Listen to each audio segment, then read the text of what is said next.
Hey, this is Jim, the GM, and we are here doing a Star Wars FFG one-shot. This is pretty exciting. We have with us today Jeremy, Caleb, and Lewis, and this is, for Lewis, it's his maybe second or third time to play, but for our other two guys, this is their first shot, so this is a little bit of learning. It's a one-shot. It's made to not necessarily last forever, but to be something that we can enjoy and kind of get our feet wet with. In this game, we are, let's see, Lewis is playing Miras Spadehelm, who is a Mandalorian human commando. Jeremy is playing Lelbros Dobashkai, Mon Calamari Slicer. And Caleb is playing Nurk Quavel, a Bothan Scoundrel. They all started off, they had a ship. It was called the Blink Nova. And while trying to get some payment for a previous job, they were captured, caught off guard even, by Christ Shodra, a female bounty hunter. And she threw them into the holding cells, the cages, if you would, the cages on her fire spray class ship, the Dweller. And here's an idea of, where'd it go?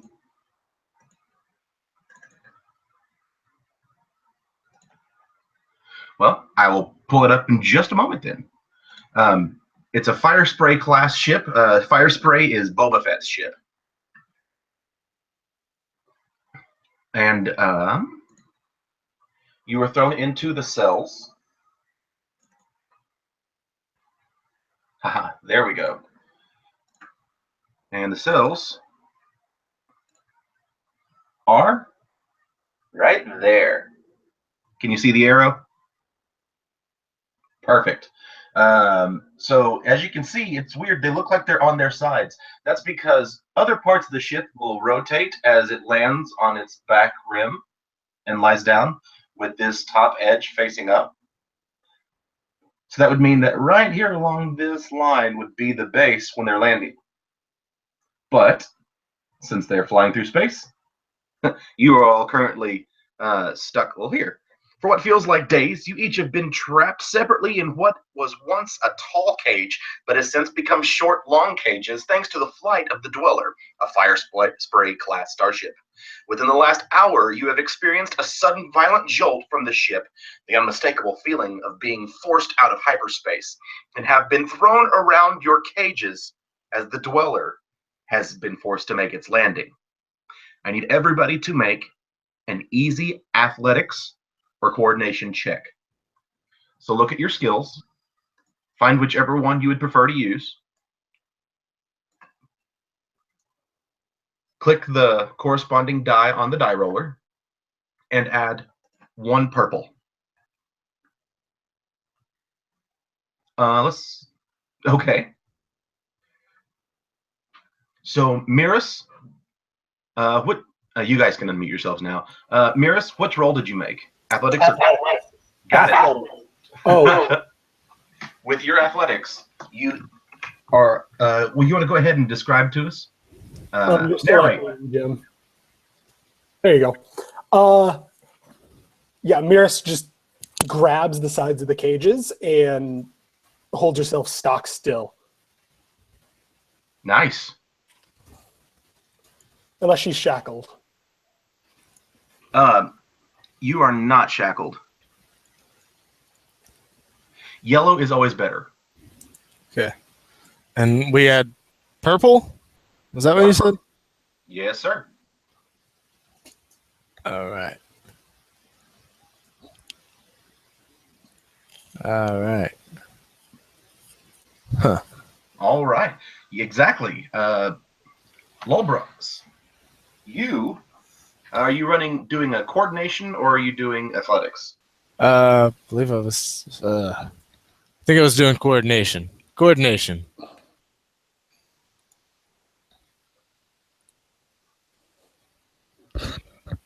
All right. So you are not going to be able to You're not going to be able to keep yourself upright and control your movement while in here. So you will find yourself, luckily though, without any threats. You won't be taking any strain for this, but you will find yourself flat at the bottom of the cage, whereas Miris has been able to hold herself up. And how about Nurk? All right. So let's see.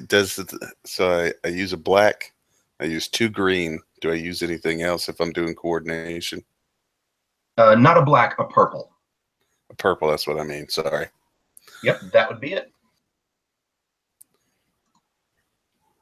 All right, you have success. How do you use your dexterous ability to keep yourself up? So I think Nurk would actually hold on to the side of the bar of the cage itself, and as it's kind of turning and spinning and warping, he's just quickly kind of always rearranging himself so that whenever this thing kind of comes to a stop, he's hanging upside down and then just drops down to his feet. All right. And the Dweller, finally comes to a landing, with Lelbros finding himself on the ground, or at least at the bottom of the cage, and Miris and Nurk able to land on their feet. The circular hatch, that little one right there. The circular hatch into the holding area opens, and one of the crew that helped to capture you pops his head in, takes a quick assessment of the 3 of you, then walks back into the main cabin where you can see him meet up with another of Shadra's gang. From outside, you can hear the sound of the boarding ramp open. And let me bring that back up real quick so you can kind of... All right, so this boarding ramp... much better. The boarding ramp is right here. So the guy literally just walked along, came up the boarding ramp while it was closed, checked in on y'all, walked down the boarding ramp, and came this way. Now the boarding ramp opens, and a quick few sentences shouted to the gang members, joined by the pilot now, come from Shadra. After being thoroughly berated, the 3 take a seat and begin to play a game of Sabak.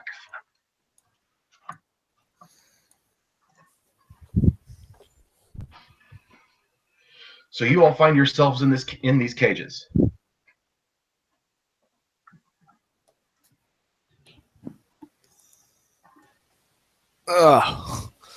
Hold on. I gotta pull myself up.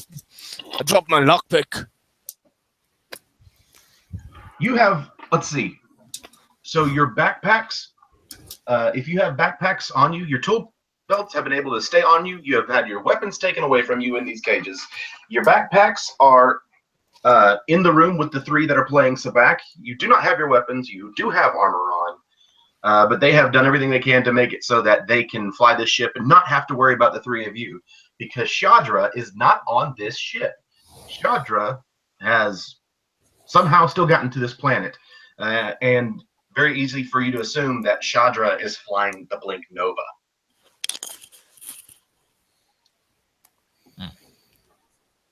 Let's see.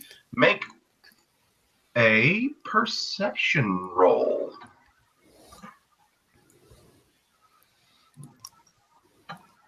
And you can make it against a let's do 1 purple again. This is going to be an easy roll. Oh, okay.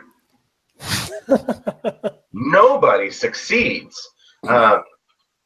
So when you roll, we see that over on our dice roller that Nurk actually has a failure, but our other 2 players have no failures and no successes. In both those situations, it all counts as a failure. But we do have some advantages. With these advantages, it opens up some extra bits of information. For instance, with those advantages, Um, you can spend those advantages to maybe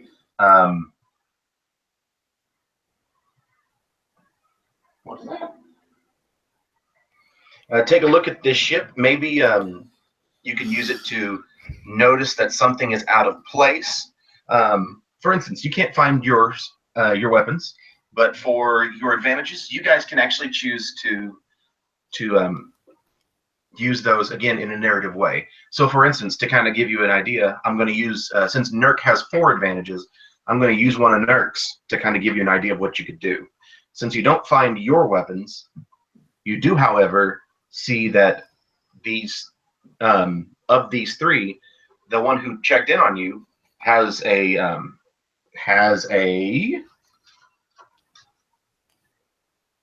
blaster pistol on his hip.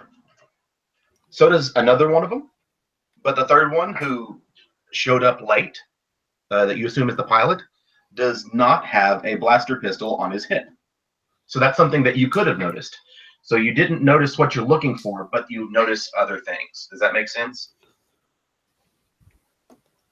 How you can use these advantages to a narrative to kind of open up what's going on. So could we see like the keys to the cell hanging on the wall? Sure. Now you can see that they've left the keys to the cell hanging on the wall with them inside of the holding area that they are in. So how much agency do I have right now? You have more agency because you have more advantages. Is there anything I can do to, like, are these advantages just like see, or based off of the perception aspect? Is it things I can see, smell, hear, or can I take advantage of these advantages? I don't think I understand. You wouldn't be able to use advantages right now to. You wouldn't be able to use an advantage to give yourself. I'm trying to think of how to say it. You go ahead and say what you're saying first. All right. So you tell me whether how much of this is actually canon in game. So Okay. Nurk is standing there, kind of with his hands on the bar, looking around the room, and once he spots those keys, he's wearing this, this leather vest, pretty thin. Han Solo, Stone Cold, you pick one of the two, with a shirt underneath it. But he's got across his chest, he's got this strap with these little pockets on it, and the very top one, he actually flips the strap open, and this bald, beaked head pops out, and it's just kind of sitting there scanning the room. What I'd like to do is to have my little bird pet go get the keys. Okay, you can sure try. If that's something that you would like to do, we can sure let that bird try. Okay, so yeah, as soon as I open that up, I click clack with my mouth and whistle somewhat quietly, and this fat-bodied, small-head, long-necked bird with wings too small for it kind of pop out of the pocket, and it starts kind of flying over towards the keys. Okay, so then here's what I want you to do. Let's have this this little bird. Let's have it make a skullduggery check. And let's say that this bird has an agility, because it's small. Let's say this bird has an agility of 3. But it has no ranks in the skills. So that would be 3 green. This is going to be a hard check. And with that hard check, that's going to end up being 4 purple. No, 3 purple. I'm sorry.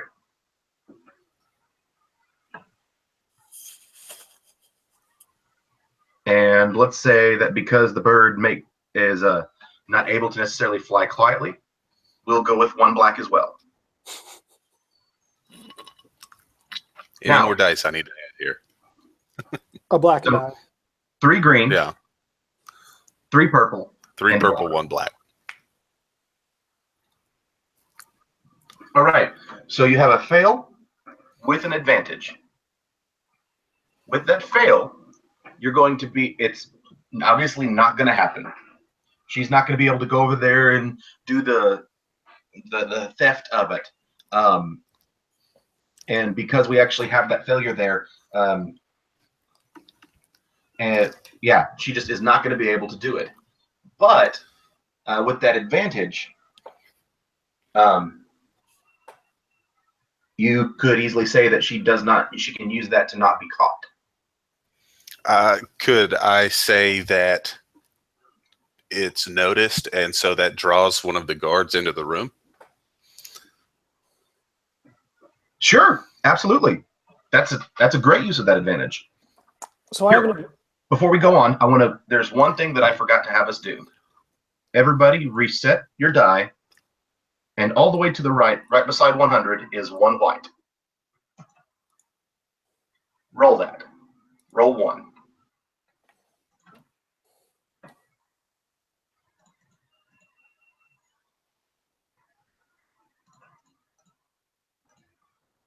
oh no. So now what you see on our die roller is destiny points. When they're black like this, I can flip one and upgrade checks. Meaning you guys, let's say maybe that roll, let's say it was going to be super difficult and the force got involved, and instead of being 3 purple, I change one of those purple to a red instead. Red is very bad because there's a chance that there's a symbol on the red die called despair. It looks like one of the failure symbols with a circle around it. That can cause your weapon to break or to run out of ammo. That could be used to it could have a critical hit applied to you. There's a lot of the worst things that can happen to you come from despair on that red die. So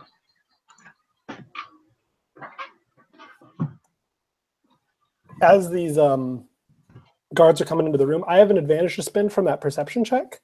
Can I notice that the our rough landing has loosened the cage gate to the point that if I am strong enough, I might be able to wrench it free? that would be something that would be more along the lines of a triumph.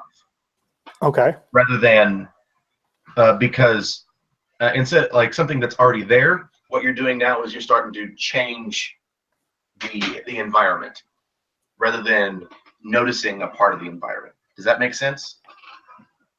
Yeah. Yeah. So if you get one of those, that's a triumph, and that's only on yellow dice.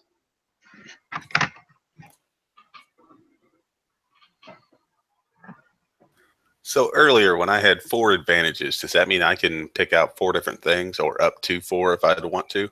If you want to separate it like that, or you can just go, that's enough. I don't need I don't need to spend all 4 of them. You can also use advantages to recover strain. So the only other thing that I think I would want to do is I would want to retcon that I noticed that there is part of the floor, one of the pieces wasn't actually set all the way down. So there's a little bit of a jut up with a little bit of wiring exposed underneath it, kind of facing the doorway. Okay. So this guy comes walking up, and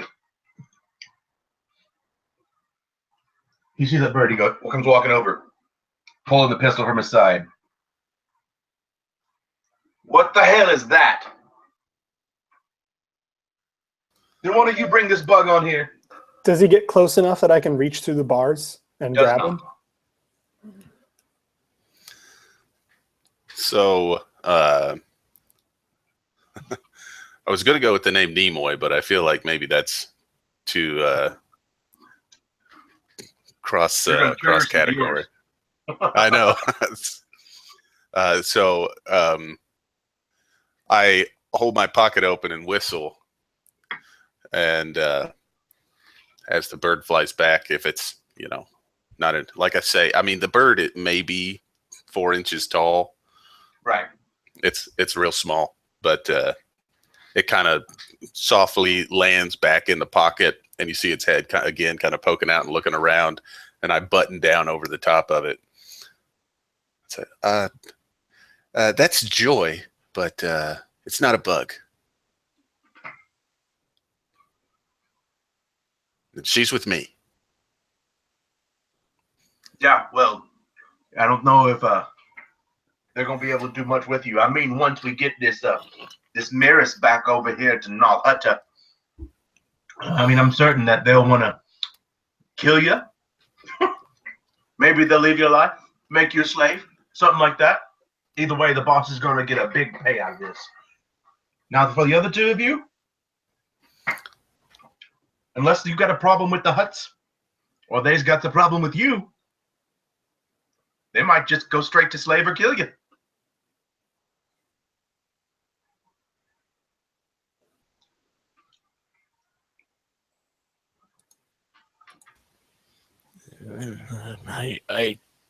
I can't be a slave. It's need to figure something out. We can work something out. Right. Are you talking to this guy or to your buddies? Just out loud. Okay, well, then he hears you and he goes, "What do you mean work something out?" Sure, we can make some kind of deal, something.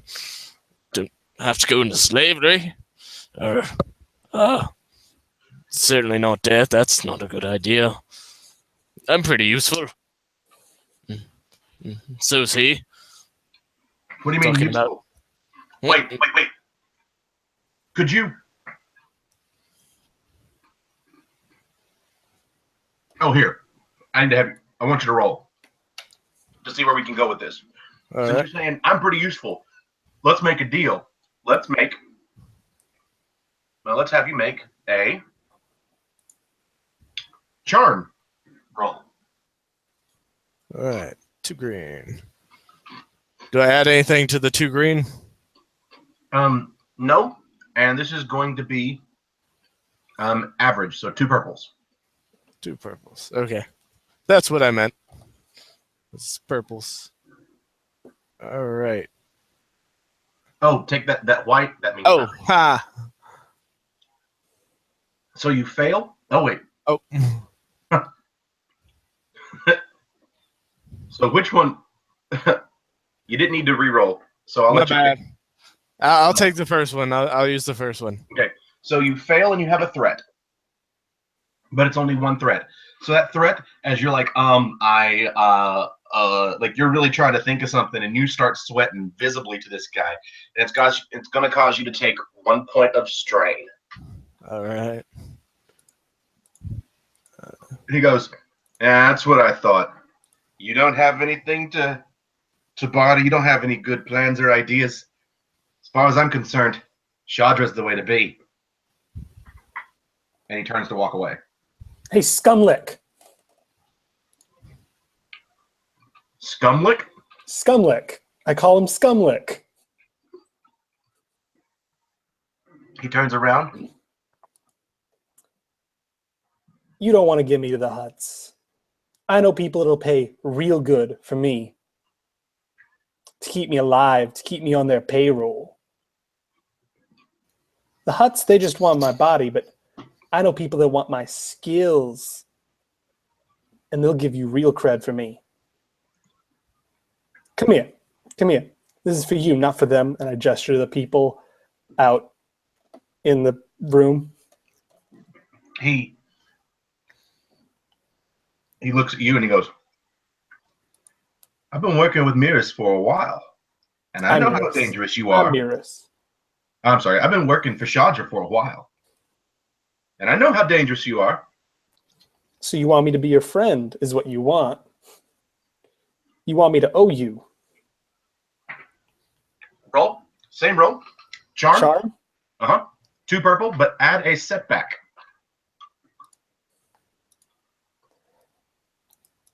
2, 1, 2, 1. Success with a threat. All right, success. Not a threat. Yeah, a threat. The threat, you're going to take a point of strain as well because, again, for you, you're visibly sweating, and he can tell that there's, like, you're working really hard on him. He can tell that, but you're working hard on him is getting through to him. He'll come forward and go. He's comes into short range of you. What? What do you got for me? Is short range, so not within arm's reach? Short range is not engaged. All right. If you get me out of here, I don't need anything. I'll wait for someone to pick me up on the planet. I've got friends. I've got contacts. You don't need to put your neck out. You just need to pop this cage open when no one else is around.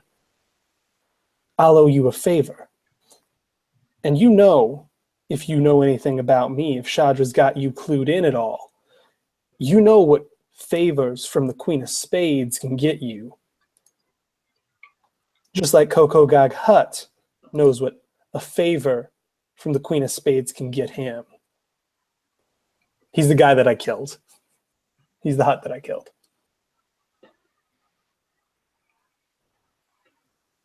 Okay. I want you to make another charm roll. Oh boy. Same conditions?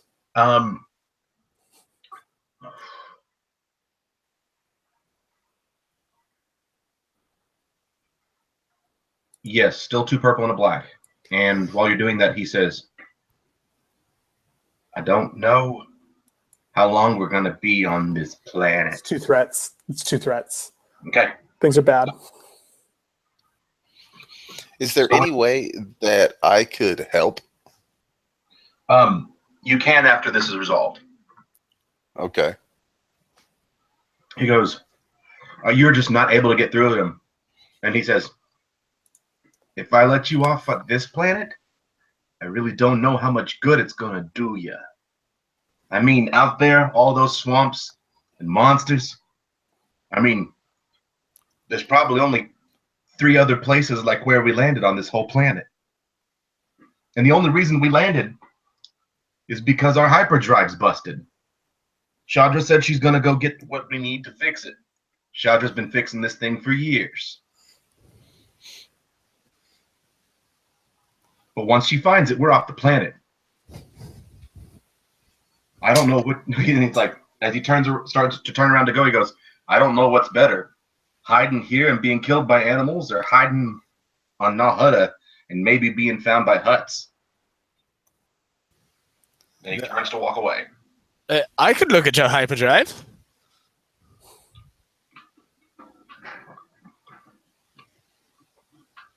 He stops and he goes, you say that nice and I could look at your hyperdrive. And he turns around to look at you. And the 2 guys back there still playing Sabak look up like,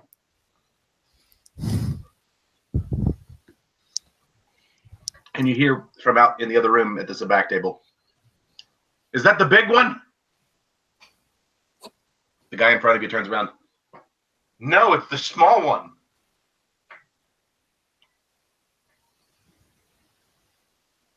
Did you take his stuff from him? Well, yeah.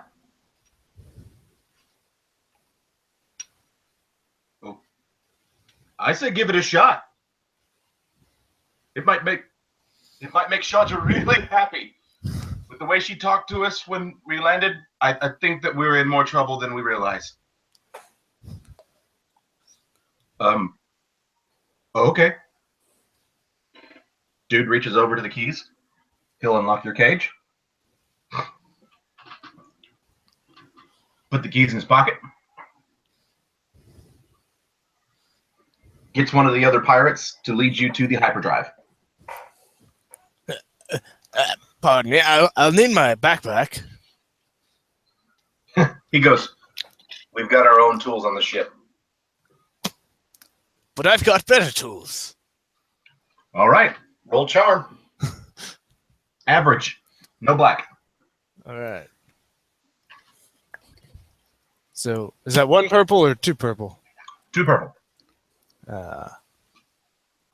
Hey.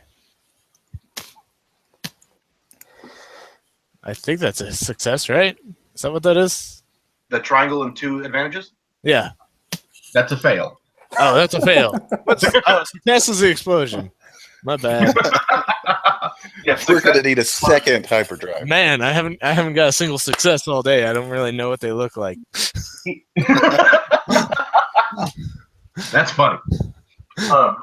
You're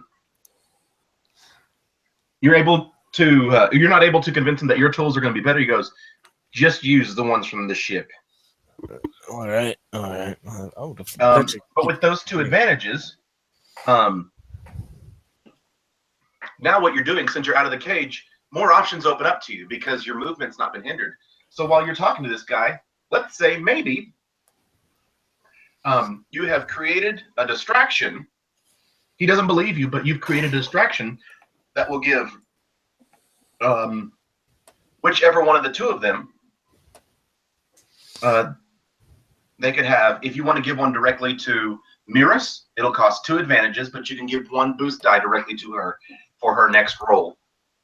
Or you can go, whoever goes next gets 2. Yeah, I'll just give it to whoever goes next. So whoever goes next, this guy has turned his back to you to respond. You have some options. If you want to try to attack, if you want to try to pick his pocket, if you want to try something to try to take his gun, maybe you want to take this, you want to take this opportunity to try to break out of the cage. You've got an opportunity. Is it within the realm of possibility to kick this door down? You can sure try. So, Okay. Caleb, do you have a smarter, less ridiculous plan? it's all going to end up being ridiculous. I mean, other than just taking the keys off the guy while he's not paying attention. But to be honest, the questions and stuff that I have are less. They don't get us out of this situation. It's just knowledge gathering. So I think getting out is probably better than making sure we know where we are. Is that athletics, Jim, to kick the door down? It is not. It is brawl. Brawl. I'm equally good at brawl. So this is because of this. What this cage is made of. It is going to be 3 purple, but because you're also you are cramped in this cage, you're not going to be able to get as much movement to be able to do it. So it's going to add a black to it. All right, and the boost dice are the grayish ones, right? Correct. You know what? I'm going to go ahead and spend a dark side point to upgrade the difficulty. So we said it was 3 purple, right? Yep. So that becomes 2 purple and a red. Let's go. That is an advantage. So you are not able to do it. You're not able to do it. It's obvious that you're trying to get out. Guy turns around. He's not threatened by it. He doesn't think you're getting out. And he just laughs at it. Just, you're not getting out of that cage, friend. And you have that advantage to spend. Can I spend the advantage to have him come closer to me to taunt me? No. God damn it. I just want to slam someone's head into these bars. That's absolutely hilarious because there's a part of me that goes, that's what Lewis wants to do. And then there's a part of me that goes, that's what Miras wants to do. So, for instance, you could use that advantage to recover a strain. to give the next allied character a boost die.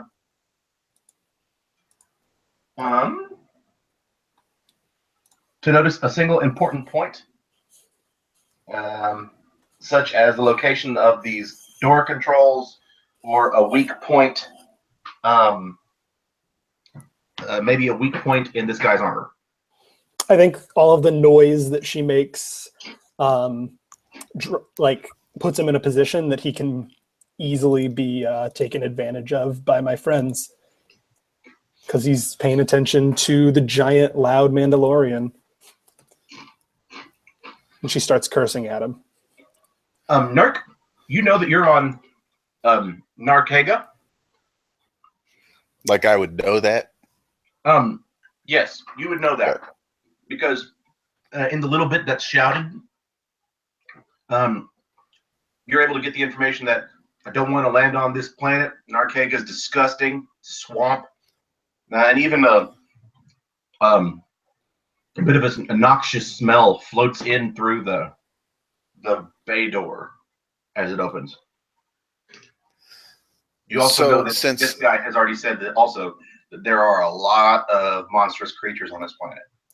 That's what I figured. I would be able to use one of my skills to be able to determine that. Great, cool. So if you want to roll Outer Rim to get the skill Outer Rim to get more knowledge for Narkega, you can. Well, I don't want to use. So, do I currently have a boost waiting for me if I do something? Whoever acts next gets a boost die. As long as it has to do with the situation that this guy is distracted.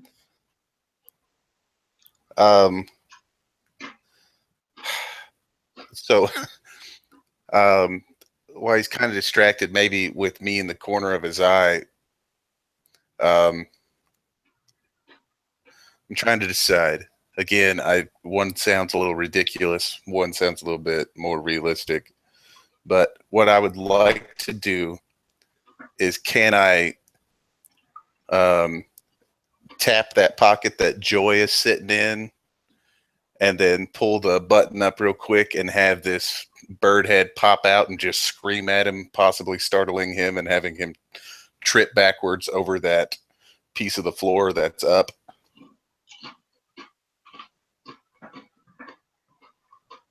You know what? Is that too much?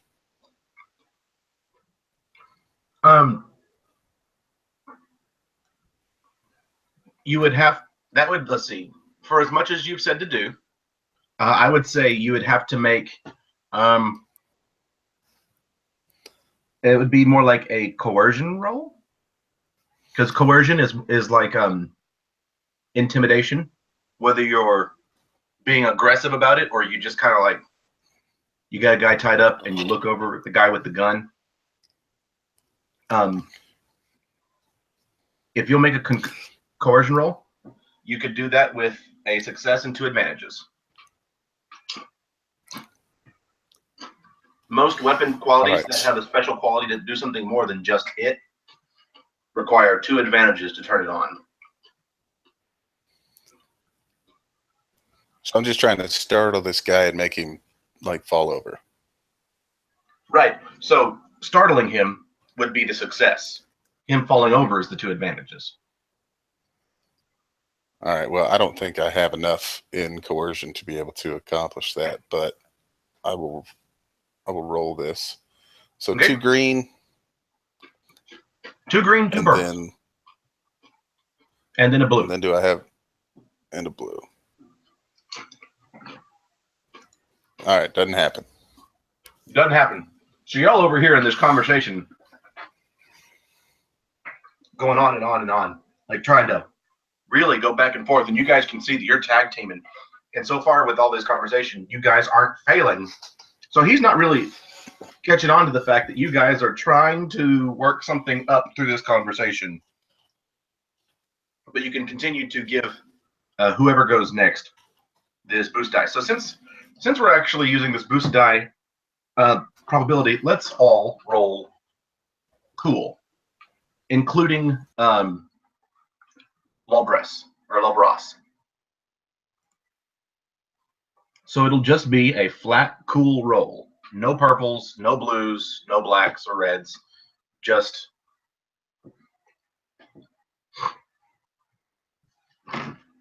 nice.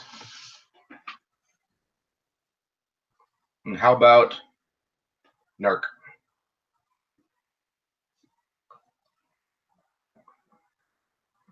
Oh, okay. So, real quick, looking at Caleb's die, everybody, you'll see that among those 3 die, he does not have a success up there. That triumph counts as a success. So with that, real quick with that cool, you can. What does the success look like? It's the explosion die. So I do have one. No, look at the 3 die. Look at the die. Oh, I see what you're saying. I see. It doesn't have the symbol on the die, but the triumph counts as that triumph at the very end, and it counts as a success. So because of that, you're standing in the middle of this. You're feeling really good about how this is going to work out. You have the ability to recover 3 strain if you have any strain to recover. I don't. All right. Then you could also use this to. Right now, you could notice something important about this guy. Maybe, for instance, through the conversation, you could give something likely that he has been responsive to. So you have you've been able to figure out what the best path of coercion could be. You could, let's see. You could use it to force the guy to. Maybe in the middle of that roll, you were just like, we're going to talk about this. And he goes, okay. And maybe just one of the options it gives for it is force a target to drop a melee or ranged weapon. You could also use it to upgrade the difficulty of his next check.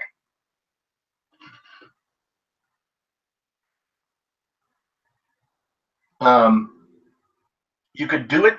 Here you go. To do something vital, such as shooting the controls to the nearby blast doors to seal them shut. So something vital, that allows you to go around the need to shoot something vital. In this stare down, he's like, okay, let's talk about it. He moves himself in such a way that you're able just to get the keys out of his pocket.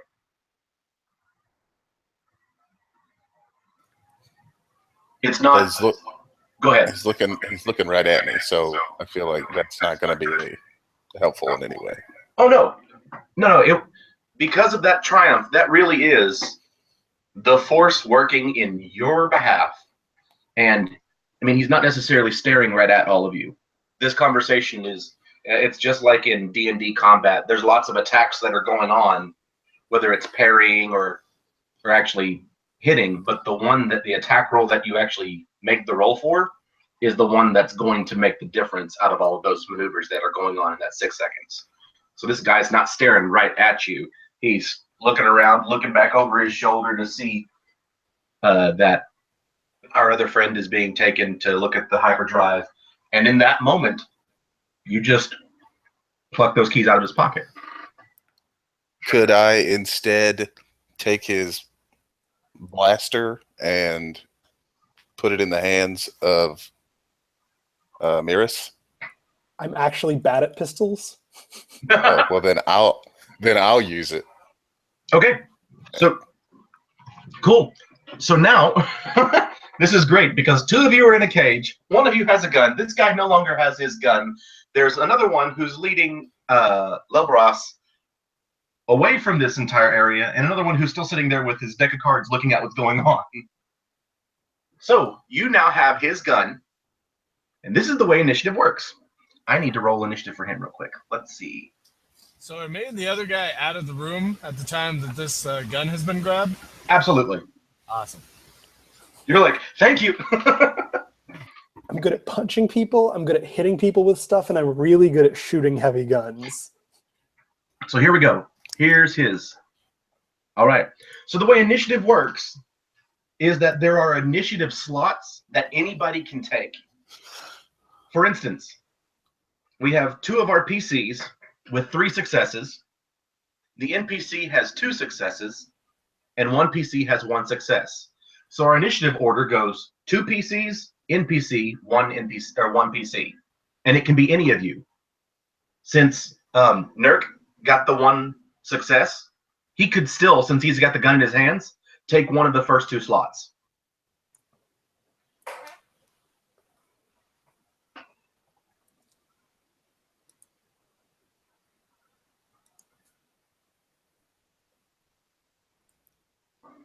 So, Okay. Dirk?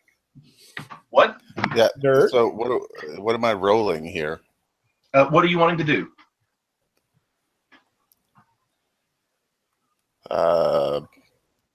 I guess I'm probably going to try and, if this guy is relatively close. So I guess I'd probably like to make it so that he could see that I kind of have the blaster pistol, so that perhaps he would come a little closer and I could do a, I don't know, you can't really silence a blaster, but I'd like to like hold it up next to him and take the shot. Okay. So that perhaps he'll fall. He's not going to be able to move yet. Right now, he's within short range. Short range is 1 purple die.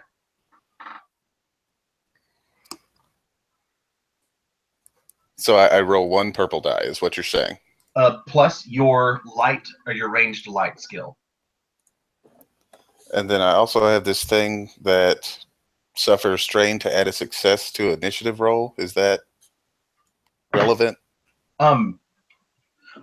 If you, so your initiative roll there with 1 success, 4 advantages, and your triumph. If you want to suffer 1 strain, then you could have 2 successes, 4 triumphs, and that would let everybody in the group go before the NPCs.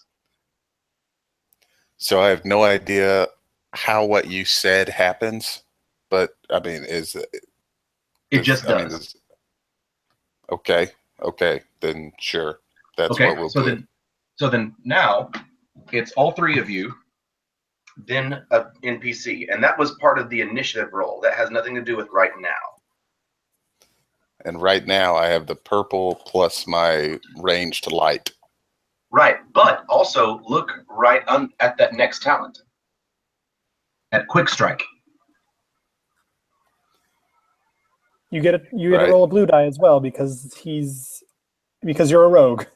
Because he hasn't gone yet in this encounter. Okay. Great. Oh, Nelly. So you're going to hit him. A blaster pistol does 6 wounds. It does 6 wounds flat. For every uncanceled success that you have, you add another point of wound. So that, excuse me, that is 7 points of wounds. Make sense so far? No. Okay, so a blaster pistol does 6 wounds. It's like a flat damage, and then that success that you have is it counts as a bonus point of damage. Okay. So this bad guy now takes 7 wounds. Okay. I guess I was looking at my weapons, and my weapon, I have a light blaster, and I guess I'm holding a regular blaster. Yes, you're holding a regular blaster pistol. Okay, so that's where the math was getting off. Okay. That's all right, but they still use the same skill to attack. Sure. Now, you can, he has 3 soak, so he's only going to take 4 damage. These guys are all minions. So that means all damage done to the 3 of them Like they work as a group. They'll all go at the same time. When you attack a minion, you actually attack the group, not a single one of them. And as you kill them, their skills get worse. So you've dealt 4 wounds to this guy, and he's like, ah, and all pissed off now, and he doesn't have his gun. Now, you have actions and you have maneuvers. Maneuvers are chances to do, to gain something a little bit. You know what, Caleb, go ahead and roll a blue die for me, because I should have explained this for you before about maneuvers. There's a maneuver called aim. If you use the maneuver, okay, cool, that works great too. If you use the maneuver to aim, then you add a boost die to your attack roll. So you get 5 advantages. With those advantages, you can do what we've been saying. Whoever goes next, you can give a boost die for each advantage. You could give it to an enemy for 2 advantages. You can give a setback. So you're like, I'm doing a great job. This guy doesn't have a gun, but I know that he has our stuff and he could run get our guns. So he's going to have 2 setbacks. The minions are going to have 2 setbacks to shoot at us. Cool. You could use 3 advantages to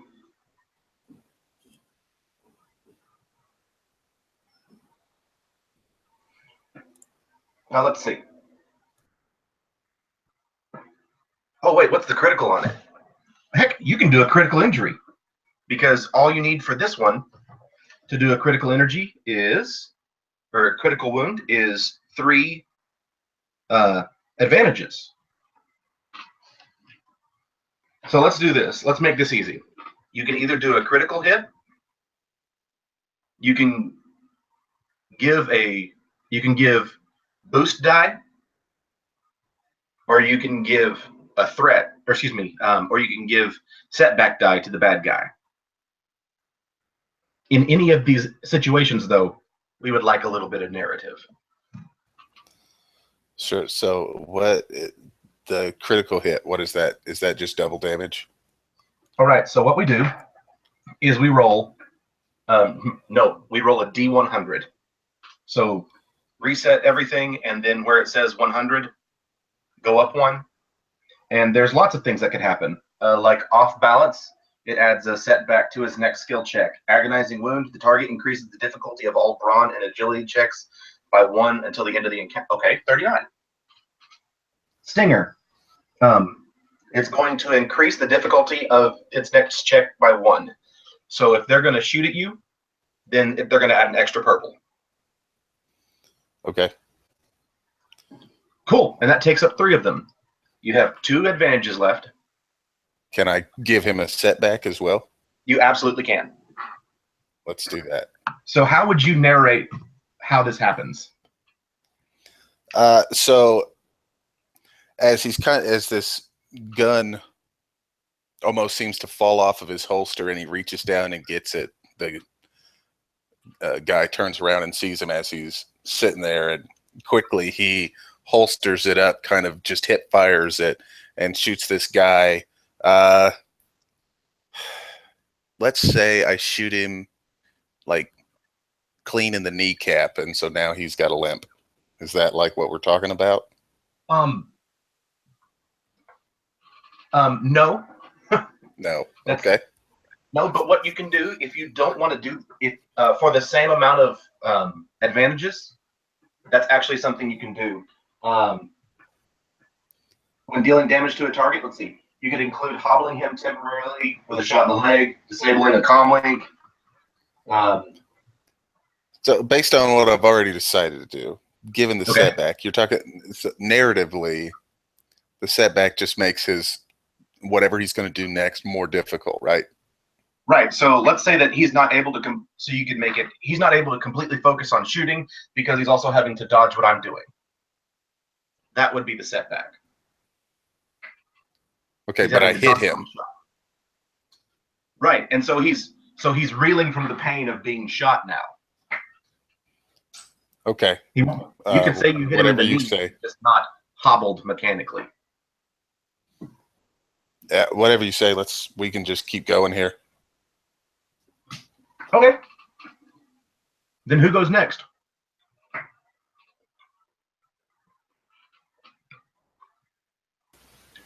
It'll either be Lobros or Miras. Okay. Can we already be at the hyperdrive? Is there a chance? Of Absolutely. It? Awesome. So I would like to see if I can rig the hyperdrive to create a small explosion upon the push of a button. Okay. Real quick then, let's do a mechanics check. Okay. And the mechanics check will be against a hard difficulty. Right. So 3 purple. Let's see. And with this guy looking over your shoulder, you're going to get a setback because he's causing you to stress out a little bit that he's over your shoulder watching you. All right, so it's hard. So, okay, I don't know what any of that means. Okay, so that means your skill is 2 yellows and a green, plus 3 purples and a black. Ooh, this is gonna suck. Nope. You are not able to find with this hyperdrive how you would be able to. Damn, terrible mechanic. That it just stressed you out, man. It's all right. But you're not able to figure out real quick how to be able to handle this situation. But you do have those 2 advantages, and you could use those 2 advantages to,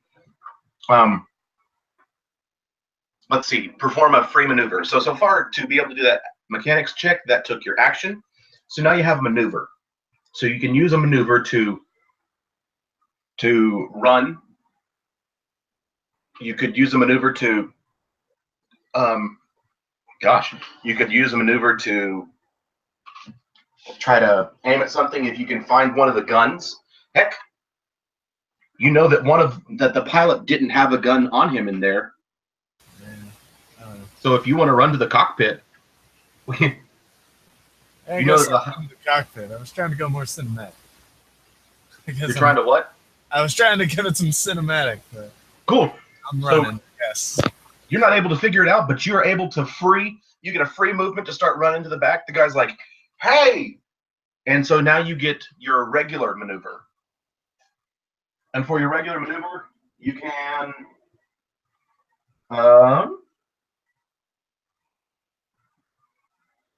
you could maybe here. You're running into the cockpit, you could actually close the door.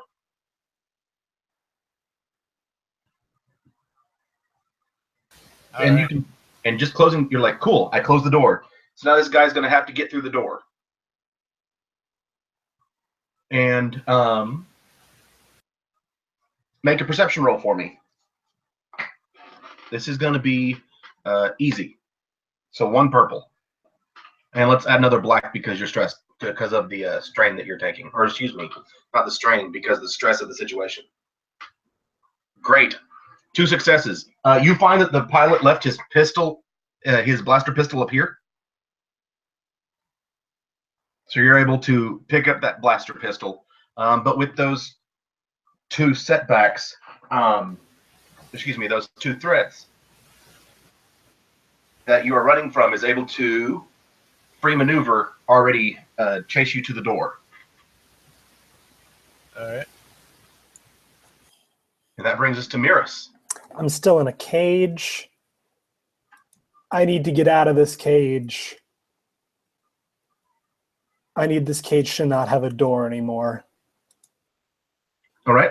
So there is currently 1 light cyclone, and we already know that it's going to be brawl for you, and that it's a hard one, hard check. So it's 3 purple, and because of not having the space to be able to do it well, you're going to add a black. if you want to upgrade your check, you can flip that white one by clicking it and turn it into a dark side point. But you can upgrade one of your green die to a yellow.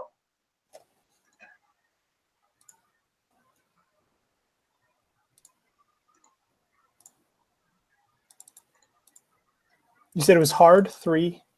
3 purple, 1 black, and since you upgraded, 2 yellow and a green. Still a setback. Nothing but a setback. All right.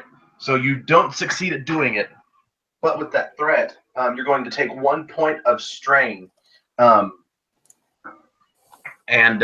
you still have a maneuver. What can I use my maneuver for when I'm in a cage? You can use your maneuver to interact with your environment. You can take a guarded stance. You could use the assist. You can assist. By saying you assist somebody, you get to add a boost die to what they're about to do.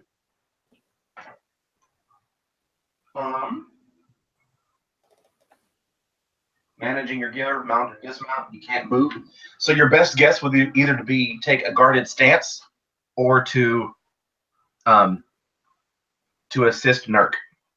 I'll assist Nurk. A lot of Cool. people have their attention on me instead of him.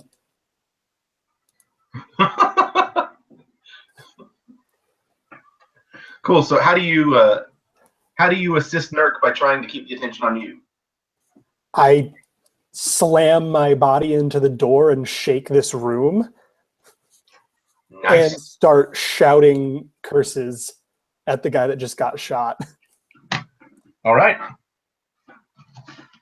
So then it's their turn, and since you have separated the minions, it is now 2 minion groups. So the first minion that is, let's see, the one that is on Lelbros is going to take a shot at Lelbros. He has no help, and he is within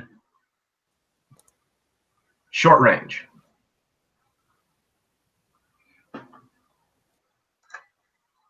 He fails. He is shooting like crazy. There is gunfire going off in this cockpit.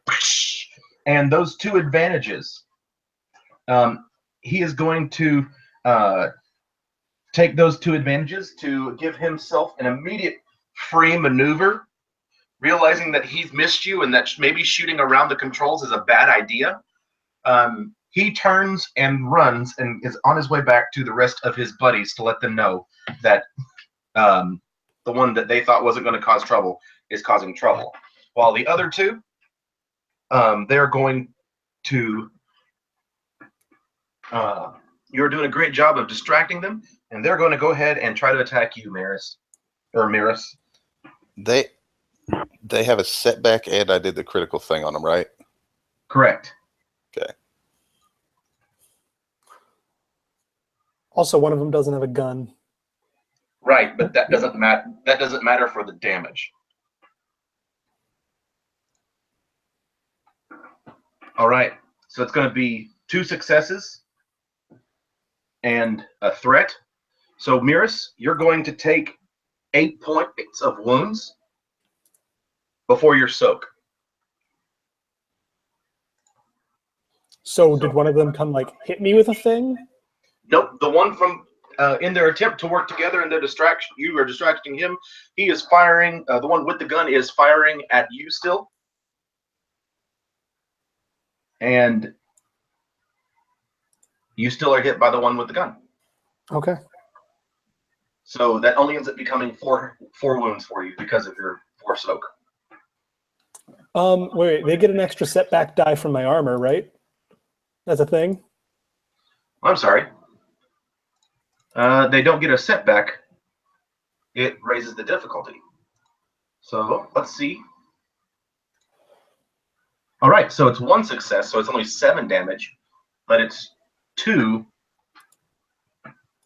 And they are going to give you, because of the shot that you were taking,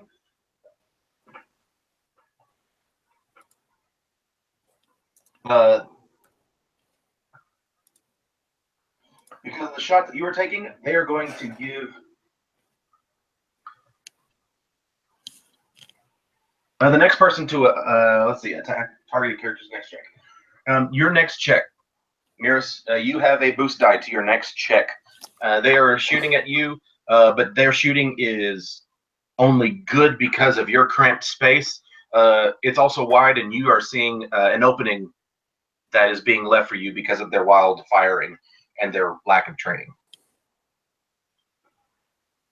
And that brings us to all three PCs again. And it doesn't even have to go in the same order now. Can I shoot the lock off of Miris's whatever it is to open his cage? Absolutely. So here, since it's a big deal for this to happen, you're going to want to spend your maneuver aiming, so you get a boost die.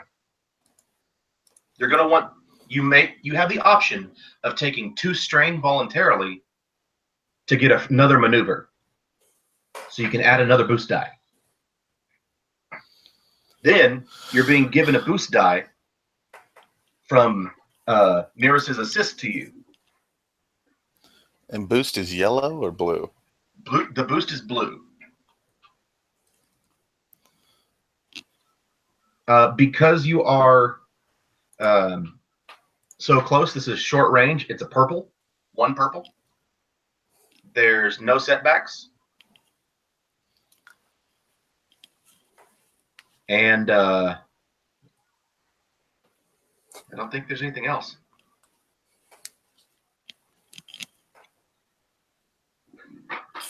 Okay, so we don't have a success, but we have 4 advantages. And now what you could do is you could easily go, whoever goes next gets 4 boost die to what they're about to do. So maybe what's happening is you're firing at this lock and you're hitting it, but it's not breaking the door open. But it's making it easier for Lewis, if he goes next, to break out of it. All right, let's do that. All right. So now the same thing, Lewis. You have 4 boost die plus your brawl roll, and Plus the one from them screwing up earlier. And you could do the same thing with aim. You can use your maneuver to aim to get another boost die. You could take 2 strain to get another free maneuver, or get another maneuver, so you can get another boost die. What would I need to do to make it so that I rip the door off its hinges and have it as a weapon? If you want to rip the door off of its hinges, great. Using it as a weapon is an improvised weapon. I don't know what that means mechanically. You won't be able to rip it off and use it to attack. Okay. I'll use the maneuver to get a bonus die. Here we go. That is 1, 2, 3, 4, 5 successes and an advantage. Cool. So with those 5 successes, you have ripped off this door now inside of this ship. This cage door, these bars. You find, let's see, you go ahead. You narrate your awesome success. So she's bashed into this thing a few times. The whole bottom half of the ship is shaking, and like it has that like the red hot bit that happens when blaster fire hits metal, and she just rams into it, and it comes with her, and she has this like cage door raised above her head, and she's just war cry. And I'm going to take 2 stress to take an additional maneuver and do whatever that defensive position thing was, that she holds it in front of her and is preparing to charge towards them. Okay. The defended stance gives attacks against you a setback die. Okay. All right, Lelbros, you're currently in the ship's cockpit. You are fully aware that their hyperdrive is down, but everybody has, the one guy that was in here has run away from you. All right, well, I guess I'm going to chase him down. Cool. It will take 1 maneuver to move from, let's see, to move from where you are right now is long range away from them. So It'll take 1 maneuver to go from long to medium. No, it takes 2 maneuvers. So if you want to spend 2 strain to gain an extra maneuver, you could move from long range to medium range, and getting into medium range, you would be able to see them to shoot them. Okay, I'll do that. Cool. So then you'll take 2 strain. You push yourself and run further, and you get yourself into medium range, and you're going to shoot at these minions. Cool. So then what you do is you use your ranged light, and because you're at medium range, it's 2 purples. All right. Okay. So this is a good time to bring this up. In some of the games that I've been playing, when you have everything cancel out, it's called a wash. But that's very boring. There's nothing to use. It counts as a failure, but there's no failure die up there. There's no advantages that come from it. There's no threats. It's boring. So a house rule that I've really enjoyed using while I've been a player is that you make the same roll. If there's a wash, you make the same roll again, but add 1 boost and 1 setback. So add a blue and a black and re-roll.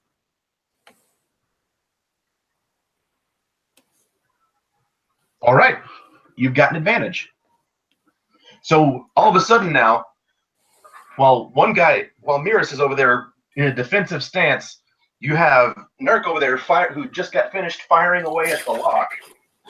And all the 3 guys are trying to regroup and figure out what to do. All of a sudden, blaster fire comes from behind them. And this blaster fire is coming dangerously close to the rest of you. And you're like, ah! Because now the bad guys are in the middle of the 2 groups having to decide what to do. And with that advantage, you can use that advantage to give the next person, the next PC that attack a boost die. Right. You can use that advantage to recover a point of strain. Let's give it to the next person. Okay. The bad guys will go first. They don't get the boost die, though. And since the 3 of them are alive, they're making their roll. And they're going to fire at the one who's defending. And they have their attack is upgraded. Right?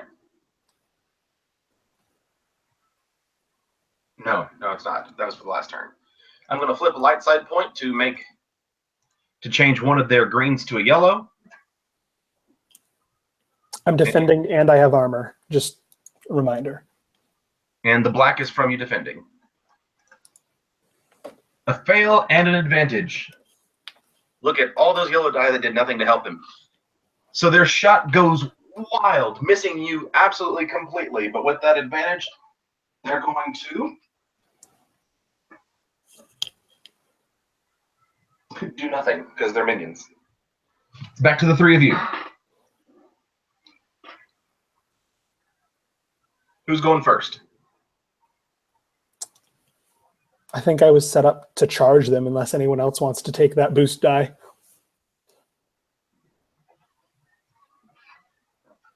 Okay, I'm going to charge them with a door. All right, you are going after them, and let's say that this door will do. Let's see what we can compare it to. We can say this door is.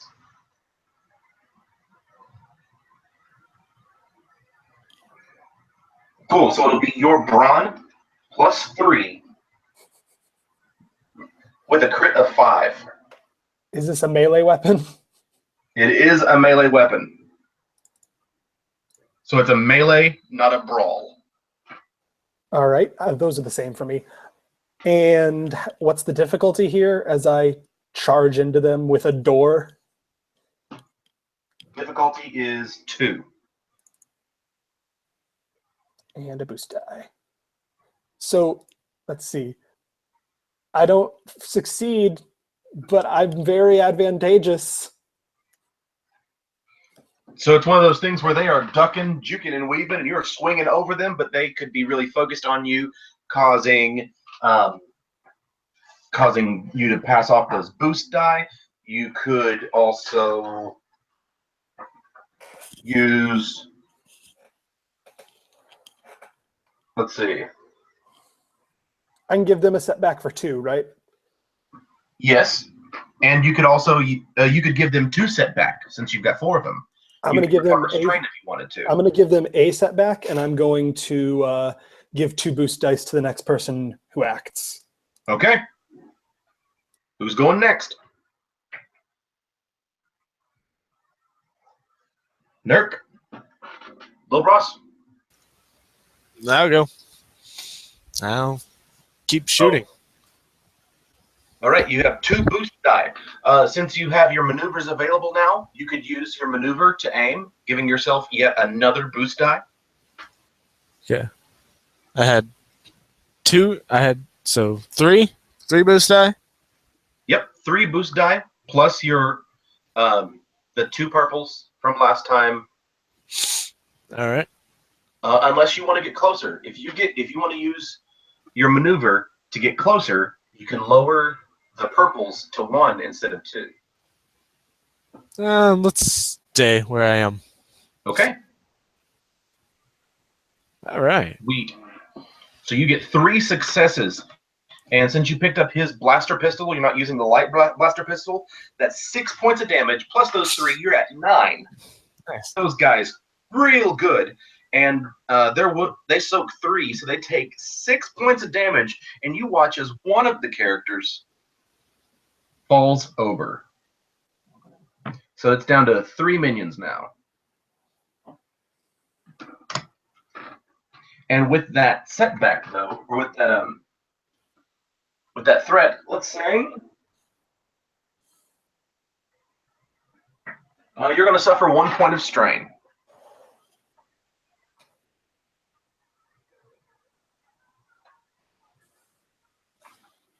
And Caleb said his PC froze. So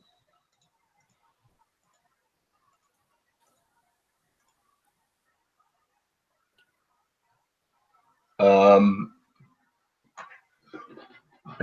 don't want to skip him because it could be something. So let's do this. I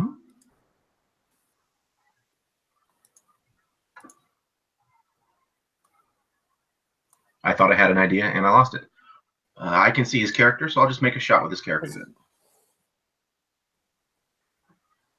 He's got a green and a yellow with his light blaster. He's going to spend his maneuver to raise or to aim. He's within short range. He doesn't have a black against him. And boom.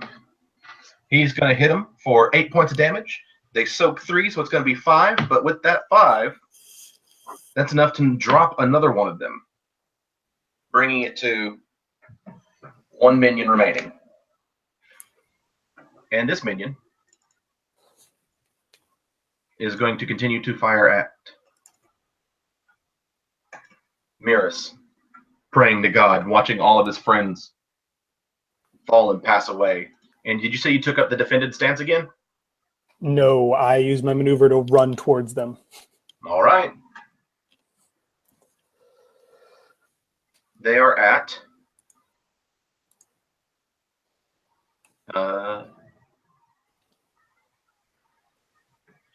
they're going to use the maneuver. I am engaged with them also. Yep, they're going to use their maneuver to step back 1 and move to short range. The success with 3 advantages. So you're going to take 7 points before soak. I have armor.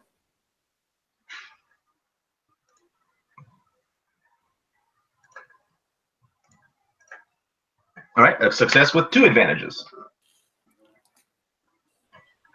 So that's 7 points before your soak. All right. Nope. There we go. 6 wounds.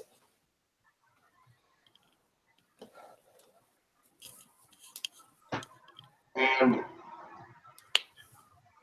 they are going to through his last shooting and his defenses, that's hitting you not only is it hitting you, but some stray shots are grazing your hands, forcing you to drop your cage. It'll cost a maneuver to pick it back up.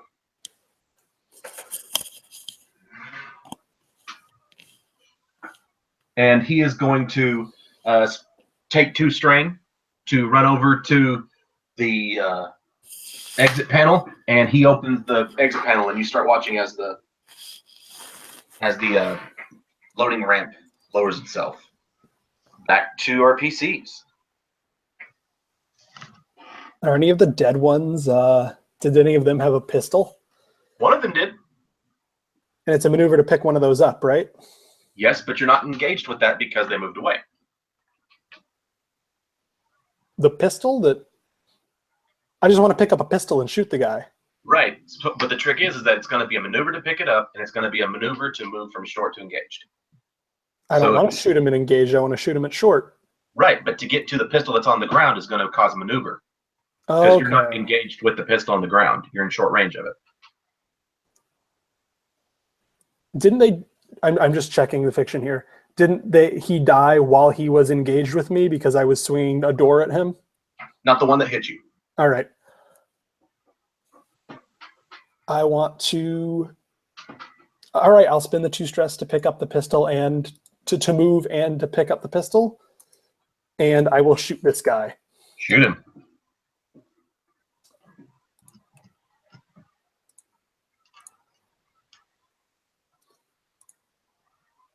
I'm at short, right? You are at short, so it's only 1 purple.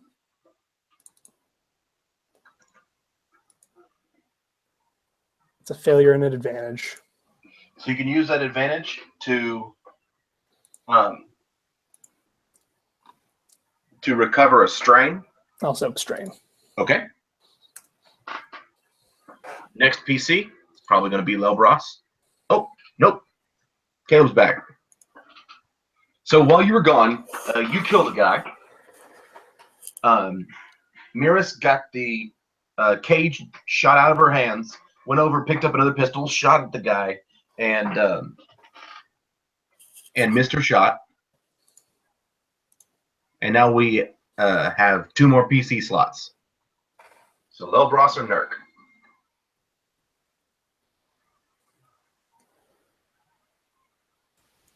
Go ahead, Caleb.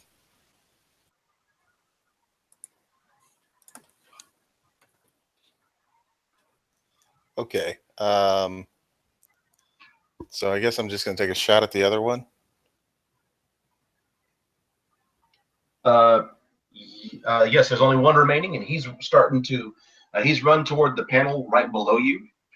You can see him fine, but a little bit of the floor is in the way, so it's going to add a setback die. Okay. I don't know what any of the die are. So A black. okay. So If you want to use a maneuver to aim, that'll also allow you to add a blue. I'm not looking to strain myself any further. No, you get 1 maneuver every turn anyway, without taking strain. If you want to take 2 strain voluntarily, you get another maneuver, and that's on top of the 1 maneuver, 1 action you always get. Okay. So if you want to aim, you can do that without taking 2 strain, unless you've already done a maneuver. That gives me a blue dice. Yes.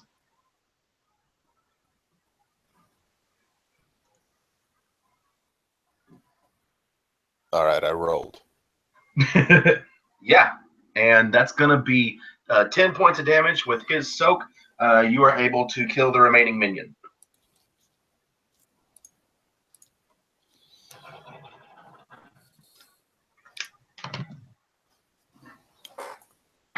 And the ramp open is revealing a swampland. Tall, wide trees reach up into the night sky.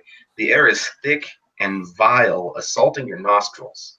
Everybody make a resilience or education roll of 2 versus 2 purples.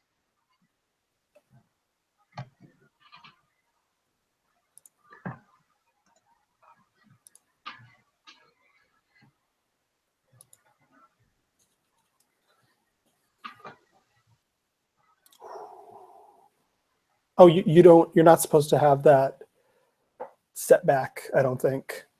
There you go.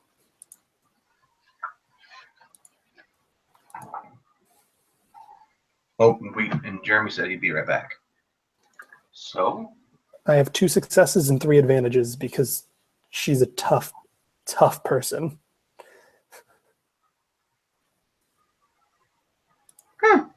okay. And Jeremy. I'm working on it. The dice roller keeps freezing up. Well, you probably want the roll I just did for you then. I can't see anything. There's no. It's Firefox. It's trash. It's 5 successes. There's Okay, also no I'll take that. difficulties on it though. Oh yeah. So then, with a 2-4, it's 4 successes and a threat. All right. That's still great. All right. I'll take it. So your resilience, let's see. Caleb, did you do resilience or education?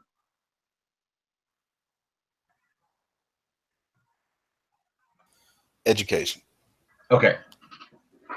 So with your education, you succeed in realizing that this air is toxic, and the air is toxic and will require some sort of breath mask or filtration if you remain in it for any more than a few moments. The 2 of you who succeeded on your resilience checks notice the same thing, but you notice it because of the way it feels and the way that you already feel it affecting you, rather than assessing the environment. So, can we search the ship to see if we can find these things? Absolutely. I'm going to hold my breath and close the bay before we do that. Not an issue. Everybody make perception rolls then. In fact, if you have some advantages, you can, for each advantage, you can give yourself a boost. So I had a threat on mine. Does that mean nothing? That threat. Are there any purple die on the perception roll? Yes, 2. Oh. It's just 1 strain for you, Caleb. I'm boned.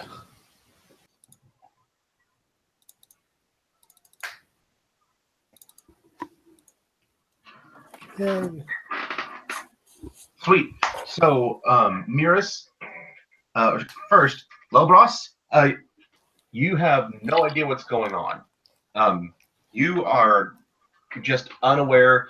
You are probably, you could be doing a number of things that are currently distracting you from being able to find your equipment. But thanks to Miras and Nurk, you find all of your things, save for no, you'll find them all. Find all of your things, including the big gun. I feel like there's a sheet thrown over it, like all of our weapons, and she pulls it off. And there's, like, you guys have light blaster pistols, right? And there's a crate, and there's a pair of light blaster pistols and stuff, and this massive fucking gun. She hefts it up and puts on the harness. Don't worry, baby. Mama's back. Caleb, with those advantages, I can remove strain, right? absolutely. That's what I've done.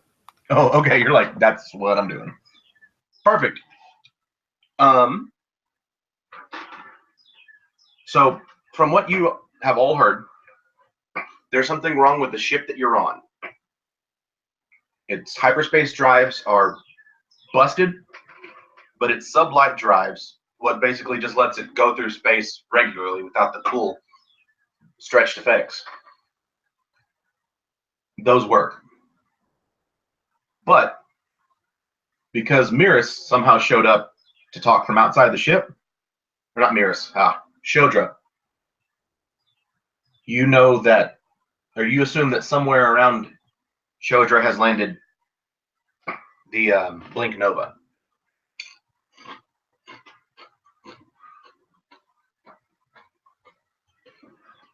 At some point, you realize that you're going to be able to get to the Blink Nova. Once you find that, you've got good hopes of that. You may You'll do your best to outfly the dweller. If for some reason Shoja decides to chase you, but if you can get out of the atmosphere before they blow up your ship with you on it, you'll be able to jump to hyperspace, and they won't be able to follow you. So is this the ship we think they would chase us in? Is that right? Yep. Ooh. We should Alright. set up a bomb. I was just going to sabotage it because I can't make things explode. Cool. So then you'd like to try to sabotage the ship further? Yes. All right. So then we will need you to make either depending on what you want to do, you can make a computer's roll or you can make a mechanics roll. If a computer roll represents doing something maybe to their targeting systems, a computer's roll means doing something maybe to their scanners. Mechanics roll, you are literally messing with the wiring, with the way the system works. I'm going to go with computer. Computers. I got the same bonuses to both, but Okay. let's mess with their computers this time. This is going to be against a hard check. So 3 purples. And if you want to, you know what? I'm going to do it. I'm going to upgrade this roll. So change instead of 3 purples, it's going to be 2 purples and a red. Ow. Well, here comes failure. Yep. And we ain't good enough to overcome that. All right. So all you did. Use my dice. So all that you did was failed. Is it a big fail? Yeah. But did you fail so bad that it's going to be obvious that they're going to know that somebody tried to screw with their stuff? No.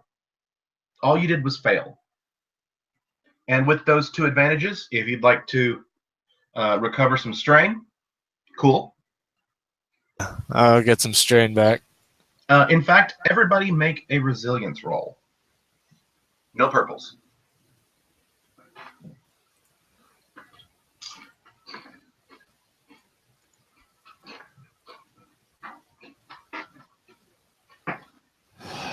God, For every success, you can recover a strain.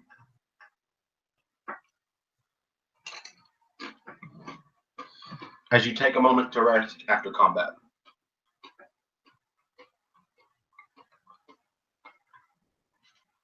While we're resting, I'm going to stick myself with a stim pack.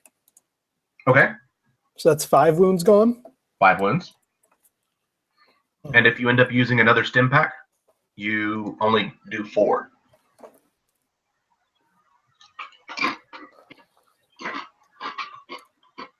At least within this 24-hour period. 3 left.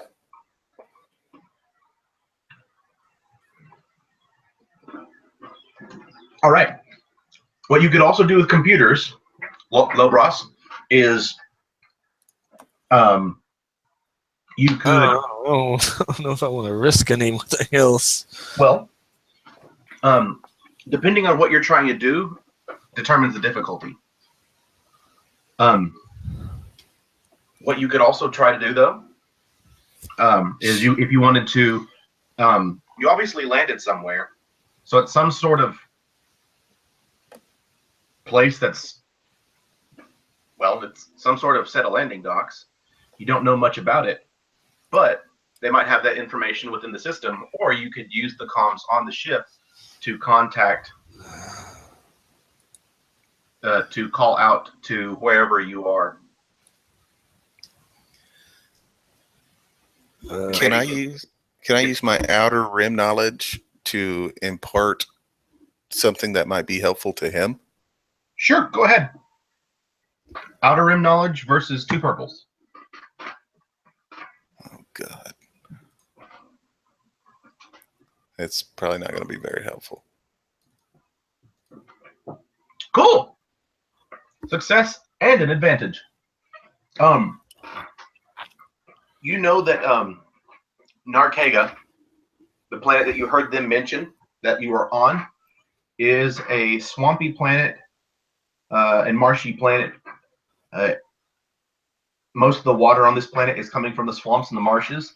There are other active lava flows that are continuous on other parts of the planet. This planet is rich in ore, and miners come here. Nobody is actually from this planet. Only like creatures, raptors, birds of prey, monstrous creatures. But there is no life from Narcaga that would be called humanoid in any aspect.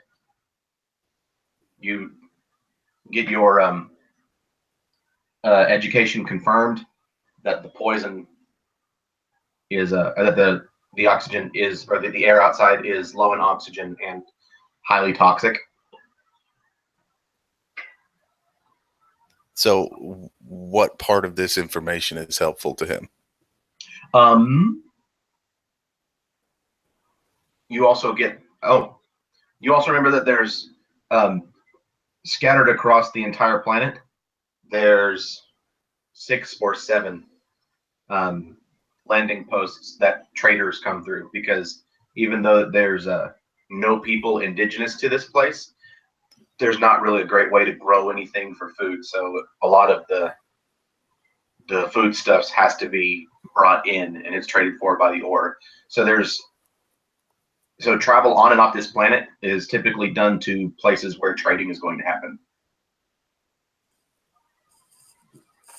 So I guess what you could say is the likelihood that you've landed at one of those places rather than some remote area, especially coupled with the fact that Shodra is needing to find a piece to help fix the hyperdrive,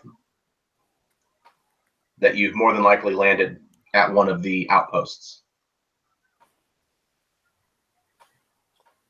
We found like breathing masks, right? Nope. That's what I asked, if we could look for those on the ship earlier. You did not find breathing masks, though. Okay. If you want, you can, those light side points at the top, you can flip one to make it so that something that you need, it turns out that, oh my gosh, we actually found some of this. Or, yep, I totally remembered to pack these. I picked some up on the last planet we were on. So you could all have breath masks.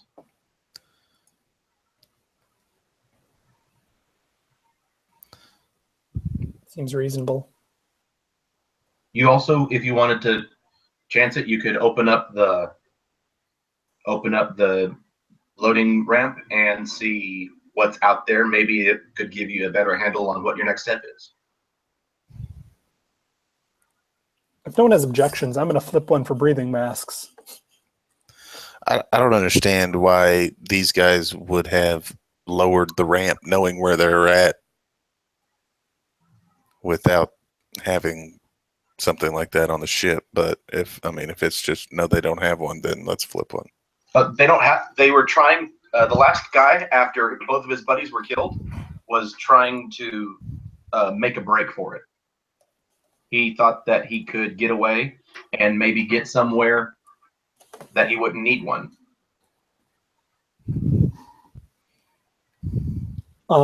So Miris has them. She bought them before our last mission because we were going to a different planet with gases similar to this, and they're all painted. They're all painted with just red spades. So there's a bunch of breath masks with red spades.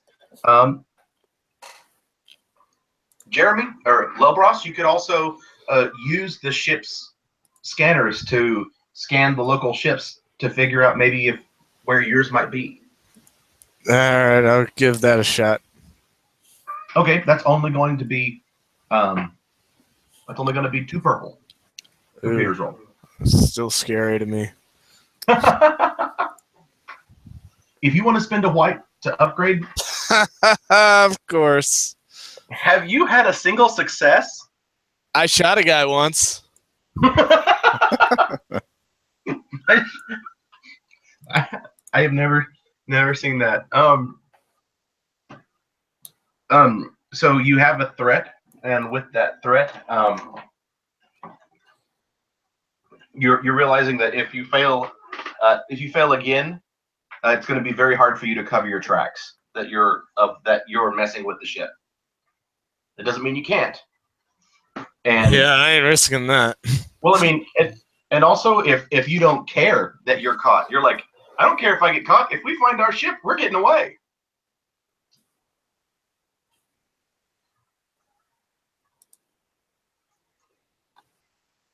I say, do it, dude. You're due. That's right, you're due. All right, so what am I doing? What? So here, if anybody, like seriously, he's just cheered you on. Nurk just gave you an aid, so you're getting a boost. Same roll, and you can, if you want to, flip that last white token to a black token, and change your one green to a yellow, so that you have all yellows versus those purples. Nah. We'll just go as is. All right, so one green, two yellows, two purples, and a blue. Yay! There you One success. That's all it takes. With that one success, you're able to find out that your ship is actually at this same landing area, but on the far side of the area. Do you inform us of this? Oh, yeah. I open the landing platform and start walking. Okay, so when you open the landing platform, the area on which the dweller has landed is only large enough for a single ship. Wooden, railless bridges cross the swamps from each landing area to a central raised island with a large singular building at its crest.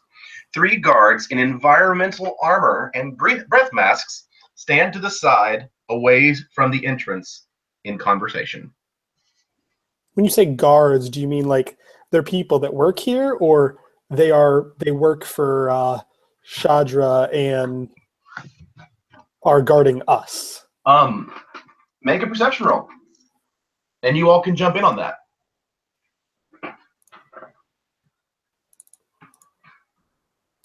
Versus? Versus 1 purple.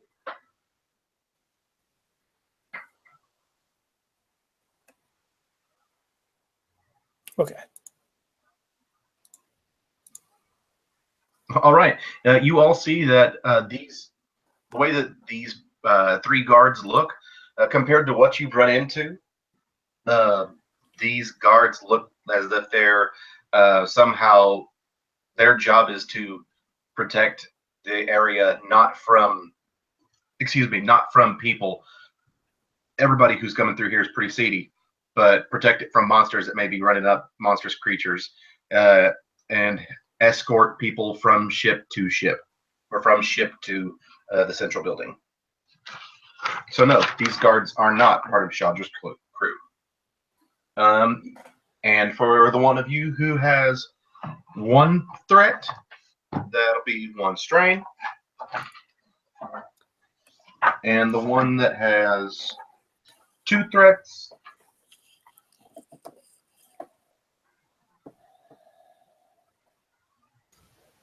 Maybe we should hide the bodies before.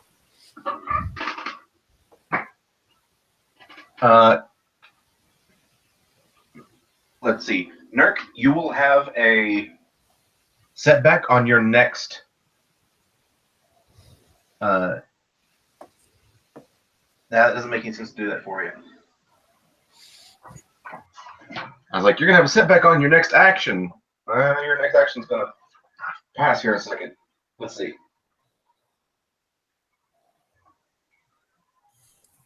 Okay. I won't do anything. I've got it for you already. I will just hold on to it.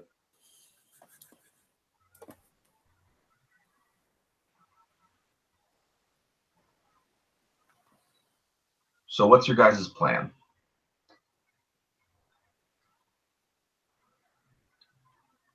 From where you are right now to the central area, it's going to take. It's what we would call extreme range. So the furthest range of your weapons, and moving from extreme to, let's see, moving from, I can do it backwards easier. Moving from engaged to short is one maneuver. Maneuvering from short to medium is one maneuver. Moving from medium to long is two maneuvers.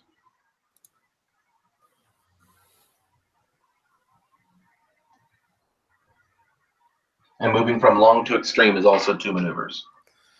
Is that relevant in any way? Well, if we think of it in the round example, moving from extreme, we said it's extreme. The ship is on the far side of your ship. The Blink Nova is on the far side of where you are, and you're currently at extreme range from effectively the halfway point. It'll take a while. It'll take effectively a minute. If you walk straight to the building, you'll get there in about a minute, maybe two.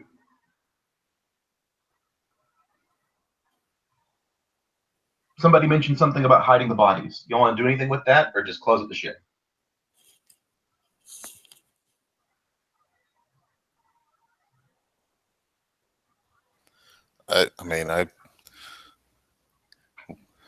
Let's move the bodies into the cells where we were and just place them there. Okay. You'll be able to do that. They're put in the cells. You're able to close up and get off the ship. What's your plan? Do you want to go straight for the ship? You want to go into the building to see if you can find something else? Maybe you want to go into the building and try to take out Shadra first? Or maybe you're just like, let's just get away from this chick and go straight for your ship?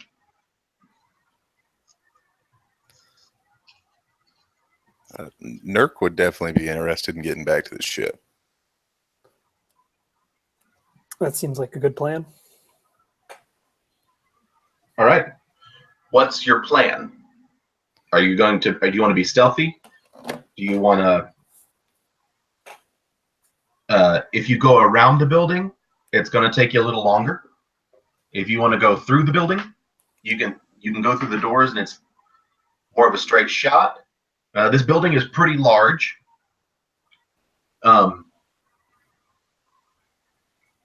You want to go up and talk to the guards? Is there any way that we could have taken the communication device off of the people who were watching us that was connected to Nadra or whatever? Absolutely. So that we could know what her whereabouts are, or if she's headed back to her ship, or what the deal is. You can pick up one of their comm links. In fact, with the computers check, stop it. With the computer check, if you want to, if you maybe anybody who's good with computers or anybody who's not good with computers wants to try, you can do now that you know their comm link signals. You can set your comm link to just listen in on theirs rather than taking theirs.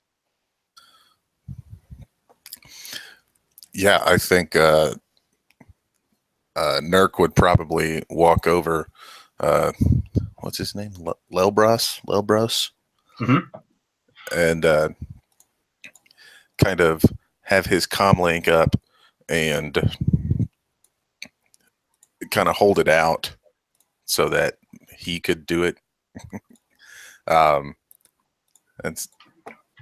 Jeremy just got back. So essentially, what we're doing is tuning our comm links to the frequency that's being used by Shadras and her men, so that we can know what their whereabouts are and things like that. But Nurk does not know how to do that, so he's kind of holding it up to you so that maybe you can do that for him. All right. If you know the wave that they're on, it takes nothing for you just to switch to what channel they're on. Okay. So y'all can just go, cool. It's not going to be good for us to talk to each other, but we can all hear what they're doing now. At least all of you with comm links. Lelbros has one. Mirrors has one. Cool, you all have one. So what's your plan for getting to your ship? Do you want to stay close to the building and sneak? Do you want to go through the swamps and go from landing pad to landing pad, staying away from everybody? You just want to run as fast as you can? Miras would charge through if no one else had a different plan they wanted to pursue. Miras, the one who, it's her fault this entire situation's happening, immediately just begins running full speed. Are you going to go just around the building and then to your ship? Around? She's a through kind of lady. All right. What are the other two of you doing? Nurk's not going to do that. Okay. It's going to be intelligent. Yeah, Nurk is going to walk up to, he's following the same path going up and through. However, he is definitely on high alert to make sure that, first of all, if he sees anything or anybody dressed similarly to the people from Nadra's ship or Nadra herself, he is going to make sure that he's definitely more stealthy trying to move through this. But I would say that he's also, he's definitely walking and only reacting to those situations when he sees them. It's like if he sees the set of, the ship's guards or whatever, then he's going to duck behind whatever. If he sees her, he's definitely going to take a wide berth. Got it. So you're playing it cool and just looking out for the bad guys. She is not playing it cool. She's just running. And what is Lelbros doing? Lelbros is going to stick with Nurk. He's not going to charge in. I had a feeling that this is kind of the direction that the party would be. Cool. So then the three guards literally see Miras running up. She gets to the door. The guards are all staring at you, Miras. You open the door, and they watch you run in. As we get closer, I would like to think that Nurk kind of, again, senses being open here, would have seen this reaction from the guards at the door and would say, oh, she had to pee. They nod their heads like, I get it completely. Sometimes, and you hear from behind their breath masks, sometimes the refresher on the ship just does not work. And you open the door and you go in. Now, a dimly lit hallway extends before you, opening into a large central shop area further down. To your left, a lit sign protrudes from above a door saying Tonto Club. On your right, the sign sticking out above the right door reads Quarters. The central area further down is getting light business at this point of the night. And a Trandoshan takes notice of you, Miras, as you are running directly toward his area. This part of movement, it's taking you from, it's a long range from the door to the central area. Long range is the equivalent of having to shout to be able to heard, for two people to be heard to two people to hear each other. And about the time that you make it to the central area, Nurk and Lelbros, the door's open and you see her. What's going on, Miras? the Trandoshan, which is the Bosk, the lizard ones. In fact, I think I have a picture of it.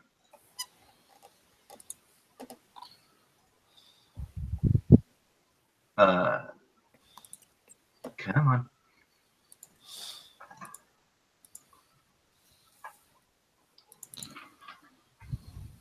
So, this Trandoshan is smiling at you, watching you run right up to him. And as you're running, greetings. What can Hiska do for you today? Do I have to go through him to get to the other side, or Think can I about just it go past him? as you're running up, there is a circular bar area. So this is literally where all sales will happen in this room or in this building. Behind the bar area is a circular storage area. If you want to just run right around this area and keep going to the other side, you can. Do I see Shadra anywhere? Make a perception roll. This could go poorly. 2 purples, and because you are running so fast, Extra you're purple. setback. Extra setback. That is, after all that, a success and a threat. Success and a threat. Sweet. Do I see her? No, you do not see her. You take a good look around what you see, and you do not see any Shadra anywhere. But that failure, you are pushing yourself, and you are starting to realize that you feel that maybe running so fast is causing you to miss something, though. So you're going to take a point of strain. That's fine. I'm going to shout. It doesn't mean you need to slow down. It just means that you have that thought. Yeah, she takes like half a second to pause, look around, and keeps running, shouting, "Sorry, ship's taking off. Can't miss it." Good luck.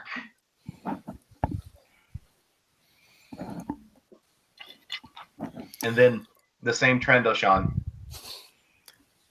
sees Lobros and Nurk. Greetings. What can Hiska do for you?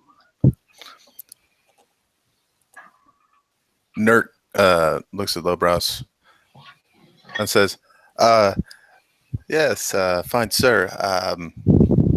What is it we're looking for again? Our ship's unable to take off. What is it that we're looking for? And he's kind of hoping that whatever this tech talk is, perhaps Lobros can say it more accurately. Are we just tricking him, or what are we doing? Well, so essentially what I'm wanting to do is I'm wanting to find out what piece it is that Shadra's looking for so that we can either know where she's at or know whether or not she's already asked about this. Oh, okay. So we're looking for a part for that ship. Okay, so then do this for me. Since that's the direction you're going, can I get you then? Hold on. I couldn't hear for a minute. There was something happening in my head. That's all right. First, I want Nurk to make a deception roll. And because of how you look, obviously you don't look like any of the crew. You're going to have a setback. I'm definitely dressed like a pilot, though. So yes, but the ship that you're asking about, the part that you need, there's a setback because you don't look like the people who've already asked about it. Okie dokie. But don't forget, you have convincing demeanor. I did forget. I don't even know what that means. So minus a setback. So I don't have to take a setback. So that setback means nothing to you. All right. Am I going up against purple or something here? Yeah, you're going up against 2 purple.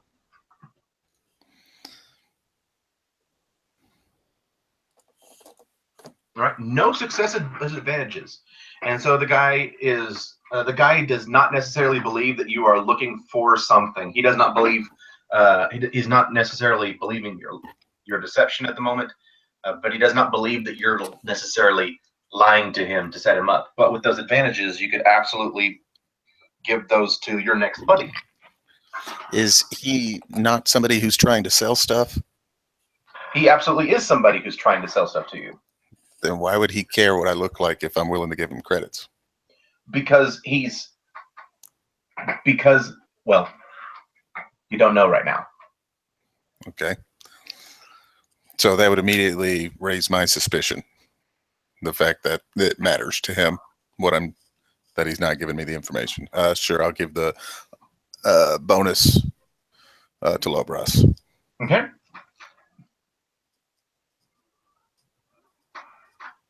So Lobras, if you want to use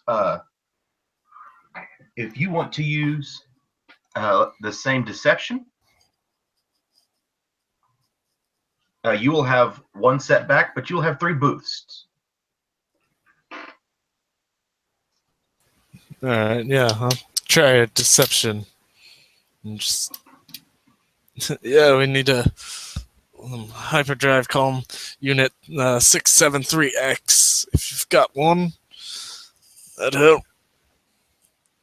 All right, so you've got a green and 3 blues versus 2 purples and a black. Come on, Jeremy. Nope. Yep, that's what I thought.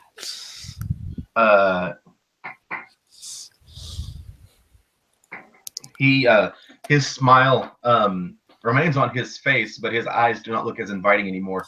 And he is going to reply to you. He goes, Miss Shodra has already asked about this, and we have told her that it will take a few hours for us to fix the component. I do not believe that you are with her. Let me get some help for you. And he's walking around the corner of this counter to another one of the members, and he interrupts the conversation that they're having, and you see him start talking to this Twi'lek quietly, nodding to them, points over to you, is looking right at you, and the Twi'lek nods, and you watch the Twi'lek walk off. So basically, we should have just ran through the middle of this thing instead of tried to talk to anybody.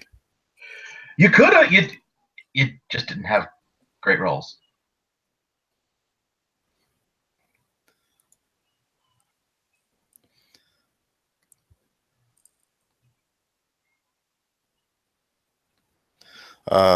So I would walk over to this counter bar wherever this Trandoshan or whatever is standing, and say, "Look, if maybe we can make some kind of deal. If you just call them off and don't bring anything up to Chandra until your piece is done, perhaps I can." Perhaps we can get you some credits as well. Hiska wants to know more. You watch him put his fingers up to his lips, whistle, and that Twi'lek, who's already walked halfway down the hall, stops, turns around, looks, cranks her head to the side a bit. Hiska looks at you and is waving this Twi'lek back over. Tell Hiska about these credits. Well, so obviously I would, before I could hand anything over to you, I'd have to make sure that we had some sort of agreement here. But what I'm thinking is she's going to pay you for the part anyway, or has she already? She paid up front. She was very displeased with this. Well, good. I'm glad she paid up front. That means you've already got credits from that. What we're going to do is, I think what would be in our best interest, and by our, I mean you and I, if we can keep this a secret, we'll be able to get some more credits off of her. And just for you helping us out, we'll just give them all to you. More credits from Shodra? Yeah, she's not going to be aware. But she doesn't have to know. This can be our secret.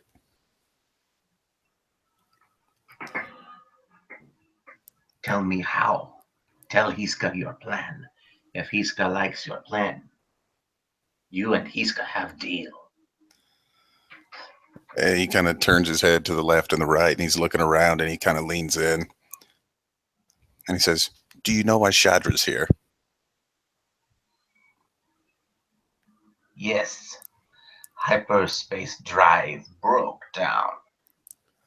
Is that all that you know? She's keeping secrets from you, friend.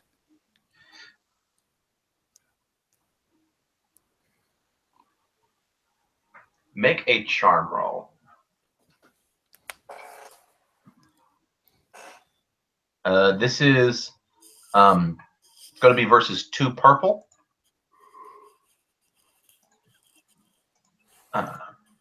Yes. Great. You've got 3 successes. Those 3 successes, let's see, 2 over the first ones in this situation will give you 2 boost die on your next charm roll. You know what? But that threat is you are realizing that this deal that you are trying to make is taking up time, and Miris is getting further ahead of you right now. But this deal could work really well for you, and it's a long shot. So you're getting a point of strain.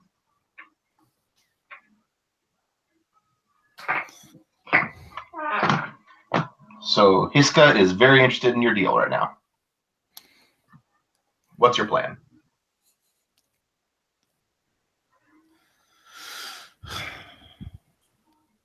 So the thing's name is Hiska? Yep.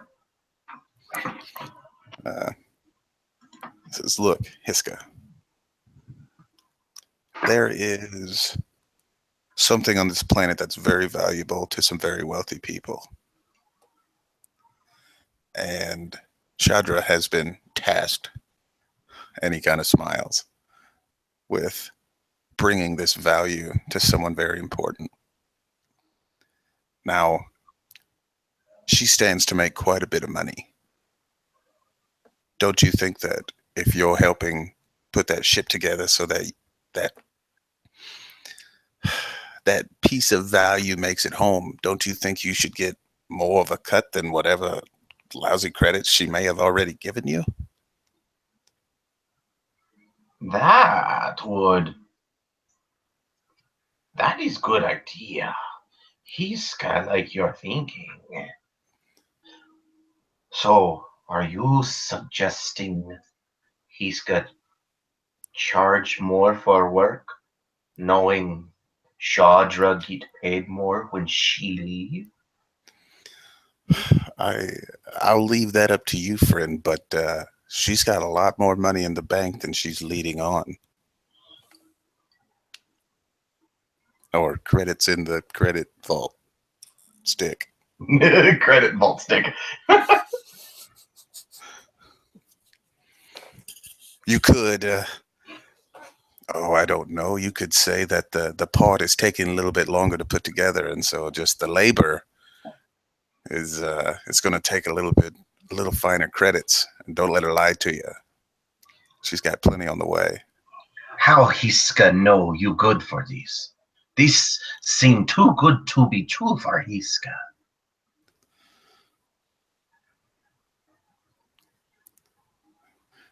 Hiska, I was the one driving the ship. I'm aware. I've been involved in this. I'm a part of the team. I'm willing to hand you whatever the credits that would be paid to me on top of whatever other credits you could get out of her. All right. So here's where you got to make your last roll, but this time, because of what you just said, we're going with the way of deception. What am I lying about? You're not a part of the crew. You're not standing to get any credits from this.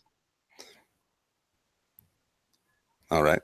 You're unless you're planning on blackmailing or turning your back on Miras and going, here you go, push her out of the ship and fly away. It already sounds like that.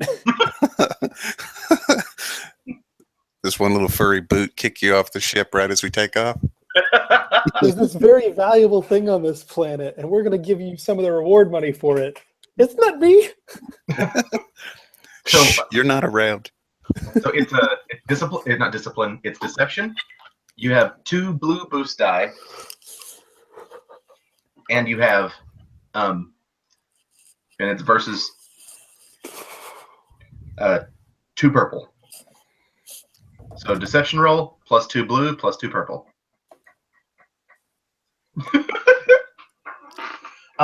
You succeed with advantages, and Triumph. how do you want that triumph to play out in this situation? To be 100% honest with you, I really don't know what that means. Narratively, you have more agency now because the Force has just done something to help you.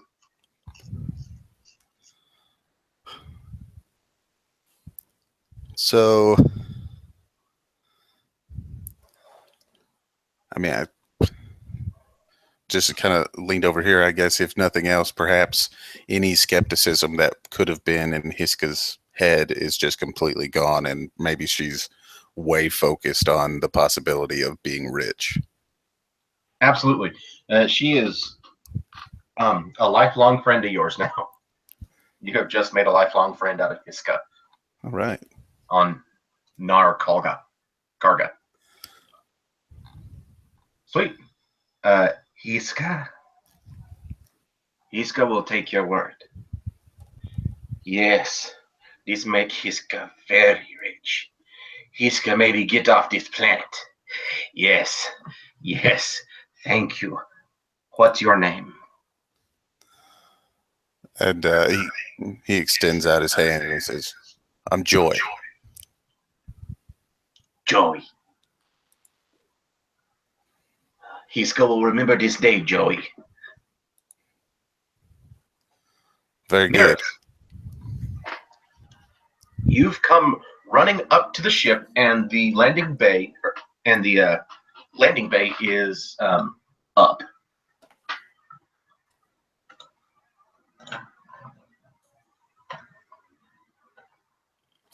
You go and you go to the computer pad that's right there, and right now you come running up to this one right here. And you are outside. You try to press the buttons to make it come down, and the ramp is not lowering. You try the same code again. You know it's this one, and the ramp is not lowering. You can run to the other side. You try that code, and the ramp is not lowering.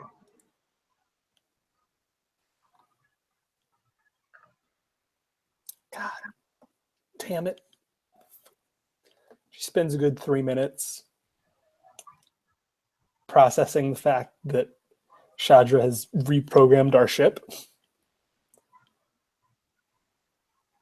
How thick are the landing? No, this thing needs to be space worthy.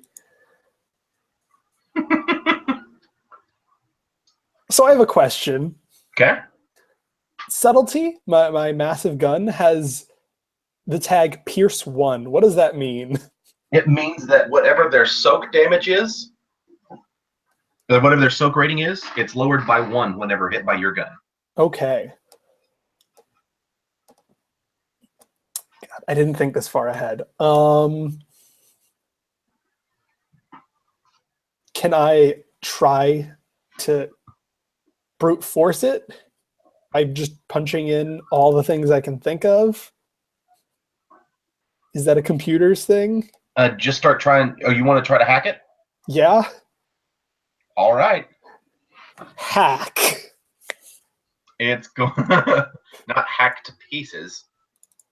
All right. So your computer's roll It's bad. is, well, this is going to be a hard, so 3 purple. Oh boy. I know. 2 purple. It's an average roll. But it's gonna let's see, what do I got on I'm gonna spend 1 to upgrade it. So instead of 2 purple, it's a purple and a red. This couldn't possibly go wrong. Yeah. It Well, there you go. works. You actually are successful at getting this door open. Oh god, please tell me she reset it to the factory settings. No, Aw. not to the factory settings, to something different.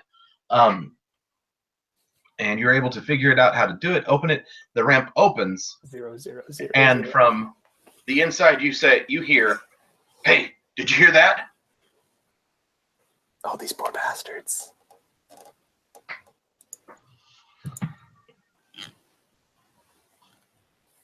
Are they I don't know. It's just us in the crew, right? It's just the 3 of us.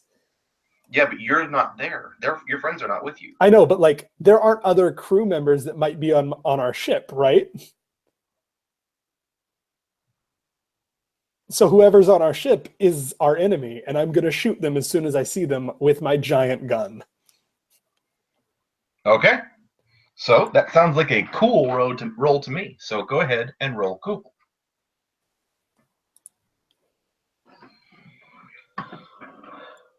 Let's see, where is the card for these guys?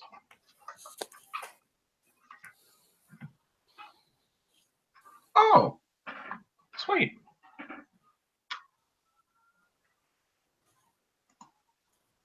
One success, 2 advantages.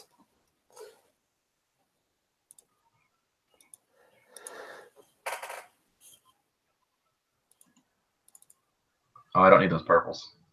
Cool. So 3 successes and an advantage. That's fine.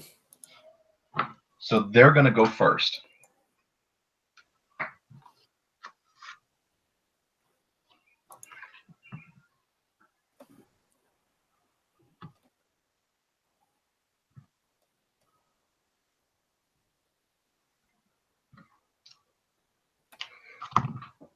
All right. So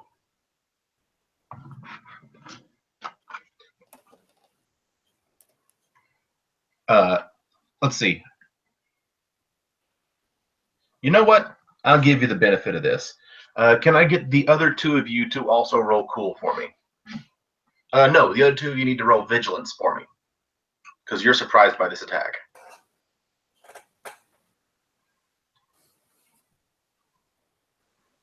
How many purple? None. None. Black. All right.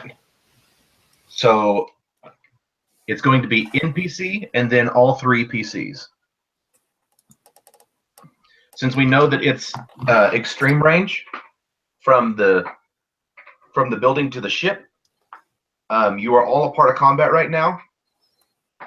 It takes 2 maneuvers to get from extreme to long, and you can use your action to do another maneuver. And then it's going to take 2 maneuvers to get from long to medium, 1 to get from medium to short, and 1 to get from short to engaged. Can I use my? Oh no, I can't. Never mind. You can if you want to add a success to that.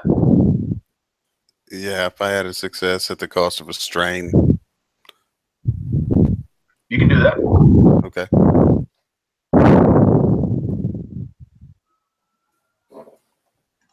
Cool. So then, but that somebody really hard. Caleb, you're breathing into the microphone. My bad. So that extra success from you, Caleb, or Nurk, ties you with the same amount of successes as theirs, but your advantage puts you on top. So 1 PC. Now there's a PC slot, then the NPCs, then 2 PCs. So who's taking the first slot? That should be Miris, right? Awesome. I'm going to say knock, knock, and I'm going to light them up. You can't see anybody. Oh, I thought that. Okay, I'm going to turn around the corner. Okay, so let me present to everyone. You open this one. Mhm. This is the one that's going this way, goes toward the central hub. So you're going to go up to like right into this area, or if you go up and you go right, you go down into a hallway. Left, there's an open area. You know your ship well enough to know that there's a seating area if you go into the left.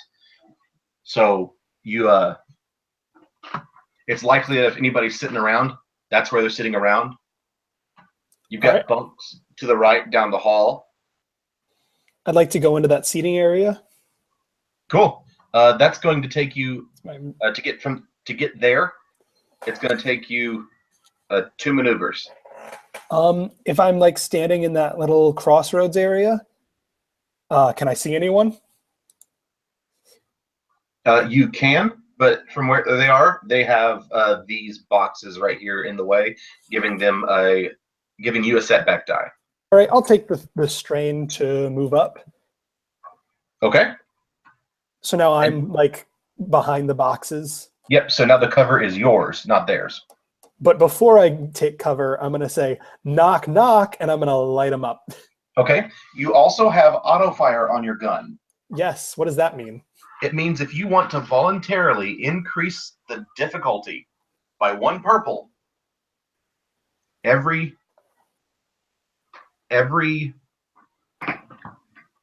it's either every 2 successes or I think it's every 2 advantages that you roll makes it count as another hit. And not just 1 more point, but like 10 plus whatever points. Try it Oh, out. crap. Okay, yeah, let's do that. So that's how many purple am I rolling? You're in short range right now, so it's 1 purple. You voluntarily bump it up to 2 purple. Uh-huh. This seems like an appropriate time. I'm going to spend a light side point to give myself a 3rd yellow. Are you already at 2 green and a yellow, or 2 Yeah. yellow and a green? Yeah. Cool. So I switched a green to a yellow. All right, let me make Anything sure. else I need to take care of before I murder these people really, really hard? Let me make sure that I'm telling you auto fire correct. Increase the difficulty attack by 1 purple. If the attack hits, the attacker can trigger auto fire by spending 2 advantages.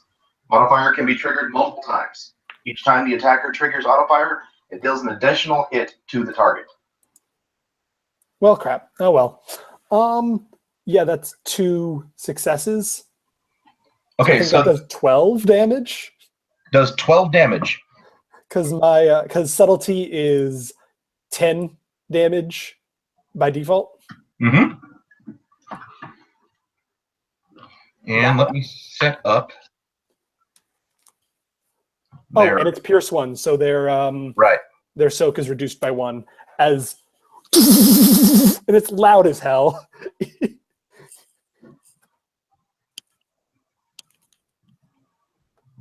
And it's like on this sling, like a weapon sling that it's a harness that she wears.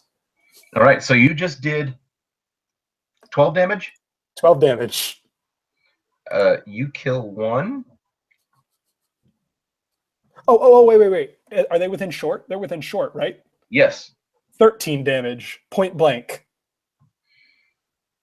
13 damage makes it so you kill 2.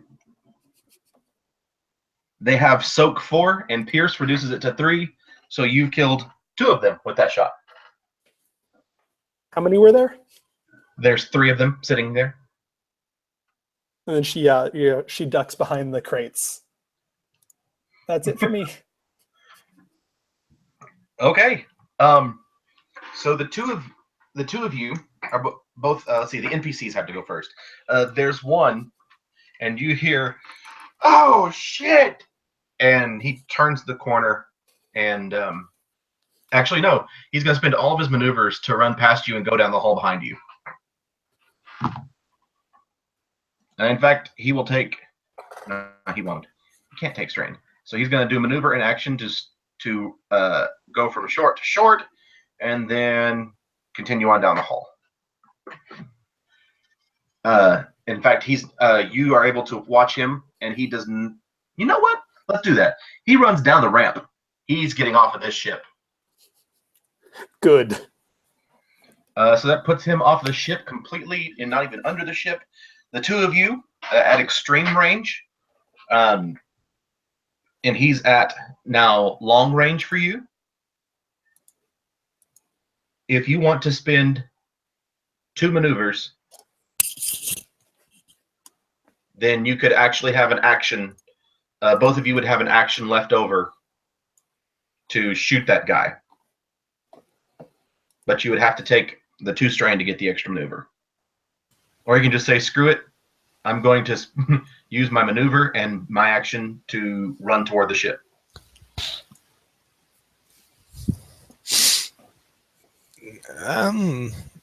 I'll take the strain and shoot the guy. Cool.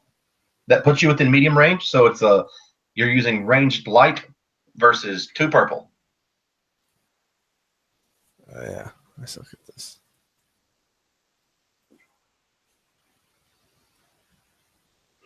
Hey, Hey! 2 What's the successes. damage on your weapon? Let's see. 6. All right. 6, and then you get to add 1 damage for each of those successes. That turns into 7, 8. You hit him, but he is barely alive. And you'll suffer 1 more point of strain with that setback, or with that threat. All right. Nurk?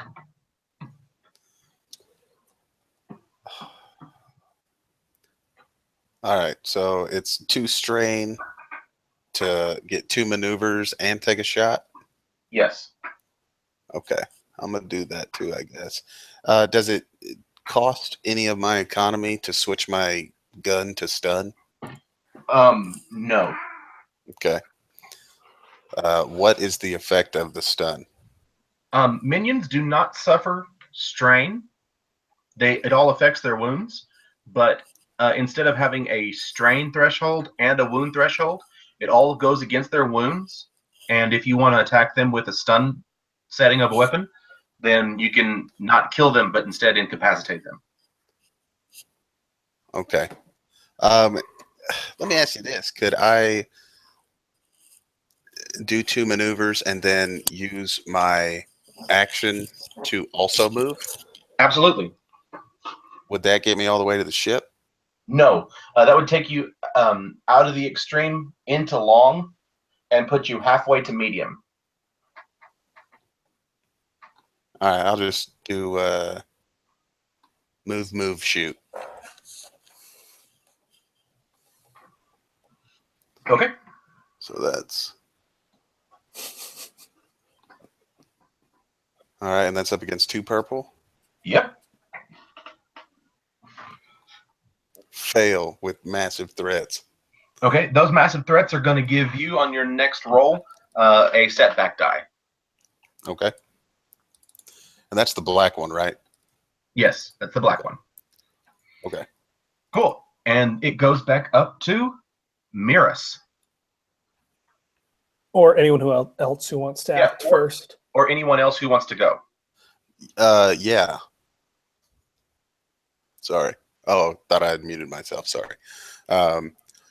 So yeah, can I get all the way to the ship if I triple move? No. It'll literally about where my mouse is. That's where you're going to get almost onto the ship. That close. Okay. I think I'll take the 2 strain and try and get all the way up there. Do I roll anything in this situation? Nope, you just do it. Okay. All right, that's what I'm going to do. All right. From behind you, Miras. 2 more show up. And So they shooting are going. me. I have armor. Yes, you do. And since there's only 2 of them, these guys have blaster carbines. Oh joy. You recognize that? That means it's a 9 damage weapon. You and your friend of heavy weapons. It's Subtlety's little brother. That's exactly right. It's Subtlety's little brother. They are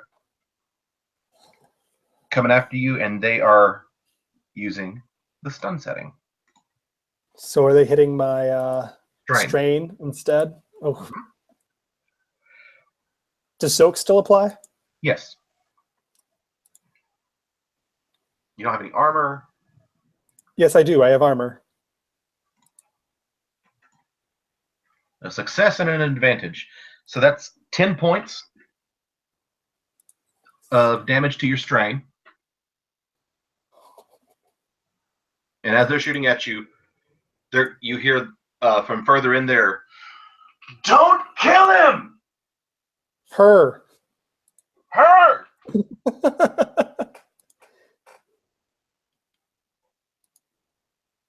Didn't we already have a game where we kept saying him instead of her? Yeah. It's been a while. And now PCs. I would like to shoot them. Be my guest. I will aim first with my Nice. maneuver. Would you like to take some strain to do it again? No. What range are they? Short. Perfect. I think that's everything. Ooh, I'll auto fire because it's more fun. Yes. And that's so that's enough to do a second shot. It's 26. If my successes apply to both shots, that's 26. Yes, but the soaks apply to each of them separately, so it's 13 and 13. Okay. So -1 soak still from Pierce. That's still enough for you to shoot twice as much life to kill them. And I'm going to clear a stress with the a strain with the remaining advantage. Okay. It just sweeps. Subtlety just sweeps across that hallway and they all die. With your extra shot that was completely unnecessary to kill them, you are damaging the inside of your ship. That's fine. You know what? No, you don't have any threats in that. You don't do that. You literally bury all of your laser bolts into them. They are dead. There's room for one more PC, and that's supposed to be Lelbros. All right. I'm going to aim at the guy I was shooting at. Go for it. So aiming gives you a boost die. And he's still medium range. He's still medium. Oh, wait, no. He would have come running up. He is ignoring you and trying to run past you. Or no, he doesn't. He tries to turn and run into the swamp. So yes, he's medium range. All right. His options are either run onto the ship and get destroyed, or continue running towards you guys who are doing a good job of hitting him. So he's like, I'm going to run into the swamp and just take my chances with the monsters. Well. Hey. So. And that's enough to kill that last one. All right. Woo-woo. To the top of the round. One PC.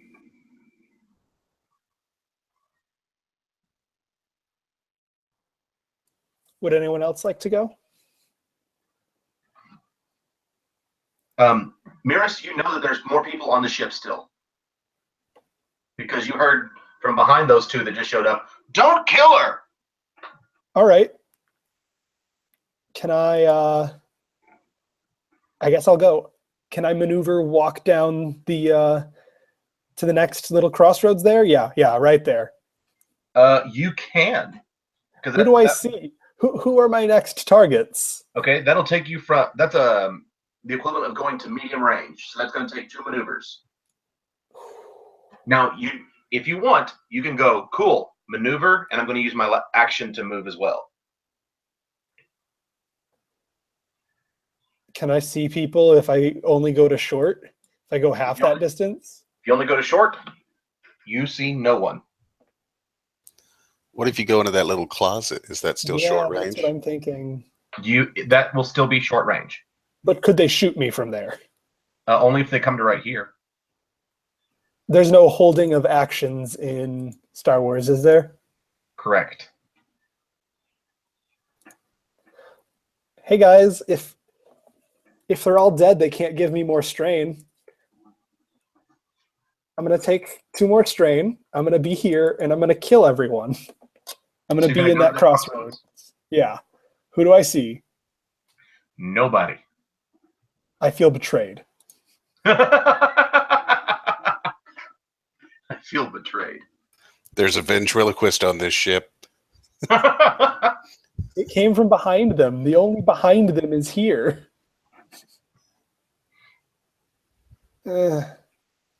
Okay. I'll use. In that case, I'll just use my. I'll just not take the strain and use both actions to move. Okay. No problem at all. Am I capable of like taking cover between that very important looking piece of machinery right there? Right. You mean like right behind here? No. The one that's that one. The black one with the cable coming out of it. That is the console that controls these right here are your what is it? Your escape pods. And this is what is it? A freight lift. My only thought is like I just moved to a wall. Can I take cover? Sure, you can. Medium range is longer, so you could actually probably come around this corner if you wanted to. Yeah, I'll just take cover behind the console. Yeah, unless they actually come into the room, you're gonna be fine. So awesome. Sorry that took so long. That's all right. Now you hear. You're able to hear the sound of some feet padding, like feet slapping against the ground and stopping. And it's all quiet now. PCs.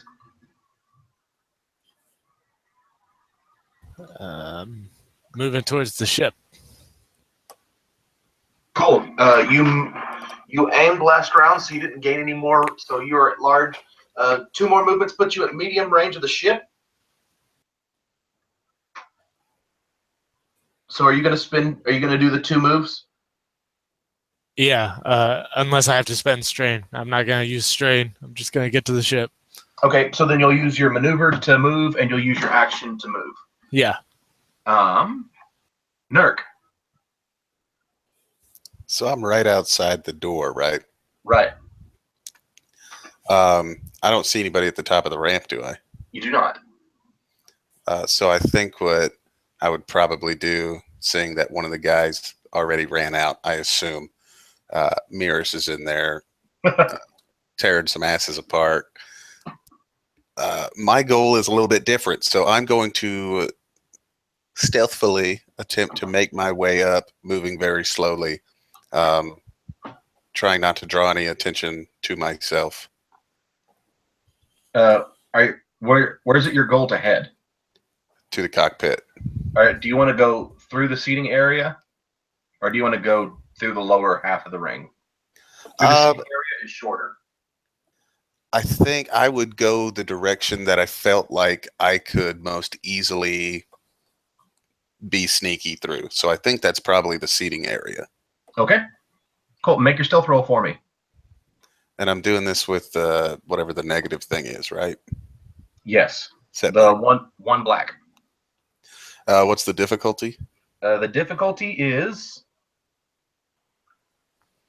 2 purple. 1 purple. And is there anything I could flip one of those little coins, right, and give myself a blue? No, that wouldn't give you a blue. It would turn one of your greens into a yellow.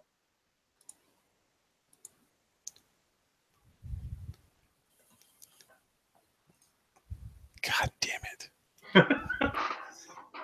All right.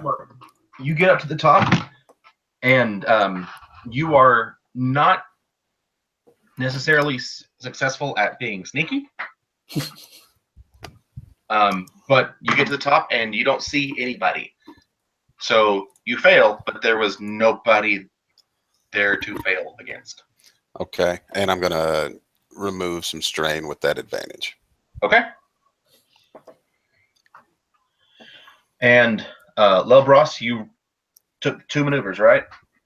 Right. Good deal. Well, maneuver in an action sheet. Right. You moved twice. Yeah. Miras, or top 1 PC. So, if it's cool, I would like to continue the plan that I originally started. Okay. Trying to Stealthing sneak through stealthing through the seating area. But I don't have a setback now, right? Correct. But I'm going to be mean and upgrade the difficulty from 1 purple to 1 red. So instead of the purple, I have a red. Yep. You do not succeed, but you have an advantage. I'm going to, again, probably get rid of this. What happens when all of your strain, like what happens? When it's gone? Like that max. Yeah, like I'm maxed out at strain.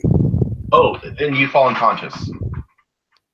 Okay. Yeah, Once I you think cross that threshold, like your threshold is 13. right. Once you get to 14, you're unconscious. Okay. I am going to get rid of one of those again. I guess Okay. that's all I can do. All right. And it's their turn. And since you've not done a great job of being stealthy, the remaining 3, there is one hiding here who's going to pop out, shoot. Let's see. No, you didn't succeed, but you moved. So you would have been able to make it to medium. So you're about right here now. You're within short range of the cockpit. So 1, 2, 3 are all going to try to take shots at you.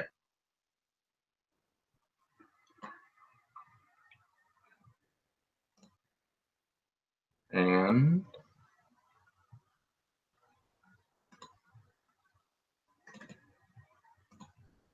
range short. Do you have any? No, you don't have any defenses. You could spend a light side point right now to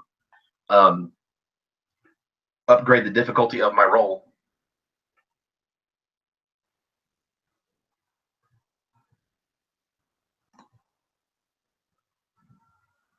You're muted.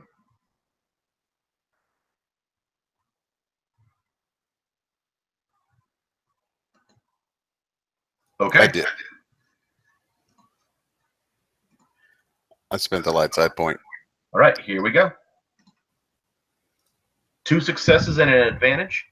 So with those 2 successes, they end up doing 11 wounds to you. Is that 2 separate shots? No. That's The just minions- total. Actually, they don't do 11 wounds. They do 11 strain. Because they're set to stun going up, looking for Miras. So Gotcha. apply your soak. And then you take 11 strain. And what happens? So I'm at 13 strain. You're fine. Okay. Nothing happens until 14. Alrighty. 2 more. 2 PCs. So they've revealed themselves. Well, not to you. You're hearing Yeah. gunfire now. No, I meant like on the other side of the console. Because like I could only get to yeah. I'm sorry. Okay. But like if I move out there, I can see them, right? You can see. Yeah, you can see enough of them to attack them. All right. I would like to make them die. Okay. Are you aiming? Are you doing anything else with maneuvers? Do I have to walk out there to be able to shoot them? Do I have to maneuver to maneuver? No, you don't have to maneuver to come out of cover, but you do have to maneuver to go back into cover. I'll come out of cover. Who needs cover when you've got a gun? And I will auto-fire them to death. Are they in short? They are. Awesome. They're going to take 13 twice. All right, and that'll be enough to drop the 3 of them. With 2 advantages and 2 hits. Then behind you, Lelbros, you are seeing this woman come running out of the building. Let's see. Come running out of the building, ready to, running at full speed, shouting out Miras's name. You'll be able to use your maneuvers to get onto the ship. All right. If you'll spend 2 strain, you can close the ramp. All right. I will spend the 2 strain. There you used both your maneuvers to get on the ship. You spent the strain to get another maneuver to be able to shut the ramp, and we are about to have ourselves a good old-fashioned ship flying standoff. So, here's what we need. What's going to happen is, in this situation, we can have a pilot, we can have a co-pilot, we can have somebody on the guns. I think that might have been enough for you guys.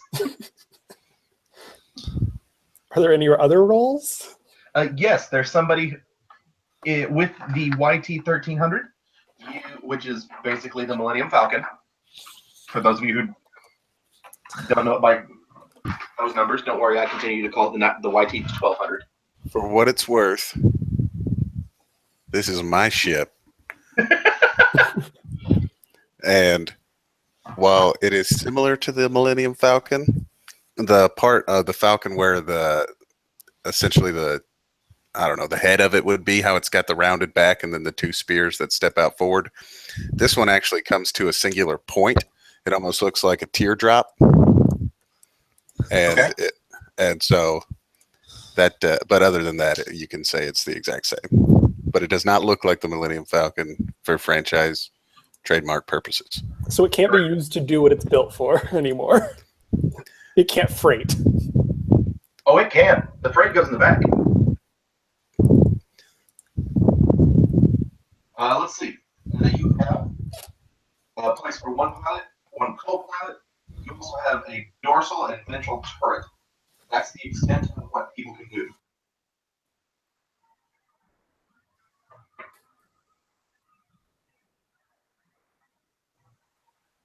If everyone's cool with it, I'm going to be the pilot. This is my ship. Okay, now if everyone's cool with it, I'm good. It's okay. I'll co-pilot. Excellent. Who seems to have the guns under control. I can hear him now, sitting off at one of the turrets, just laughing maniacally. As he, calm down, Renfield. Calm down. Give him another enema. Make it a double.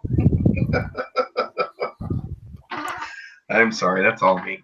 Okay, so here, you are able to start taking off. And not long after you breach the canopy, you see a fire spray behind you. Now, when we apply range bands to ships, it's the same range bands: engage, short, medium, long, extreme, but they are now at ship level of bands. So comparing ships to people, the ship going short movement would be extreme for a person. This ship right now is currently at long range from you. Real quick, for our gunner, your guns will... I have to use gunnery for these, right? You do have to use gunnery. So you have your fire arc. You can fire anywhere around. Which one are you on? Above the ship, the dorsal or ventral? Which one has the biggest boom?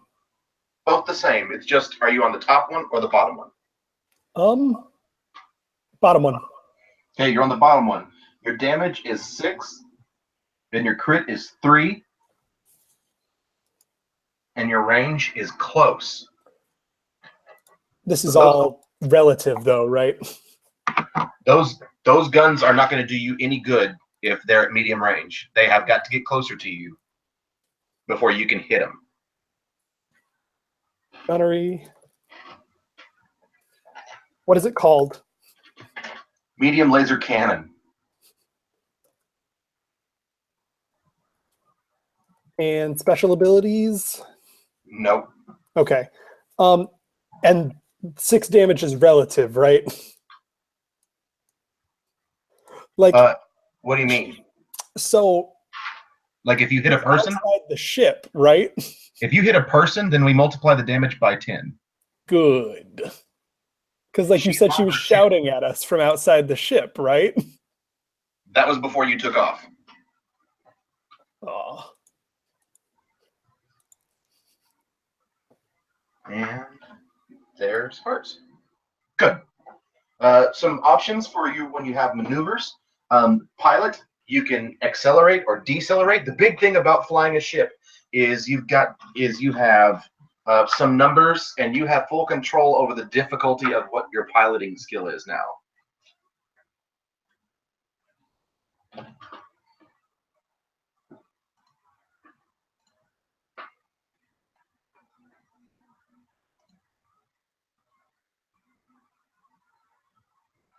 No.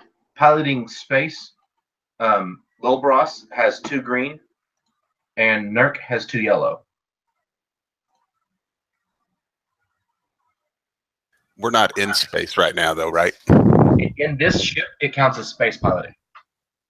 Planetary is something like a swoop bike, a land speeder, something that's not meant to leave the atmosphere. Okay.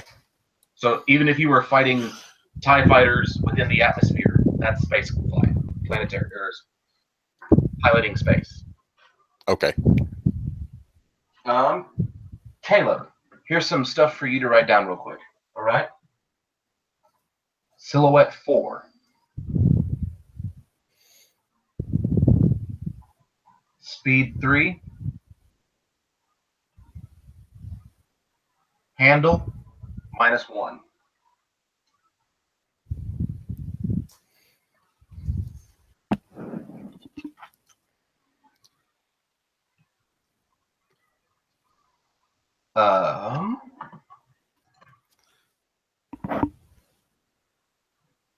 Your hull wounds is 22. Hull strain is 15. And armor is 3. So what this means is hull wounds and hull strain works the same way as your wounds and strain. Speed, that's as fast as you can go. Silhouette, what you do is you take silhouette and then you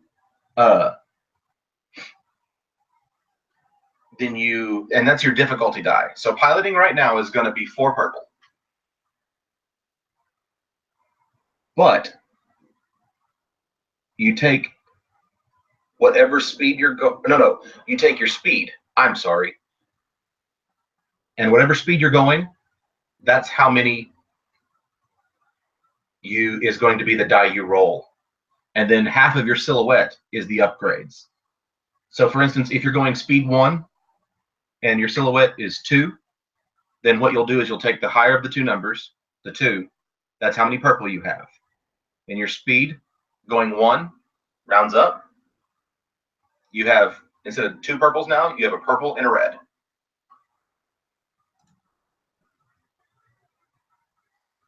And I'll explain it when I need you to make those checks.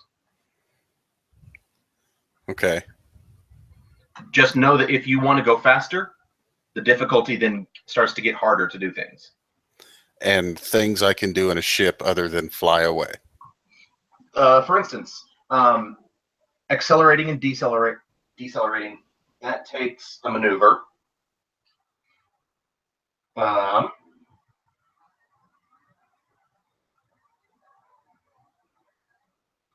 you could actually take evasive maneuvers. You could punch it.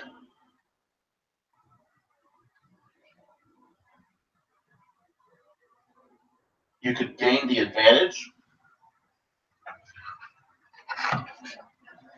Yeah, so gaining the advantage is frantic give and take of a dogfight between small craft. It allows the pilot to gain the upper hand on a single opponent so that he positions himself for a better attack during the following round.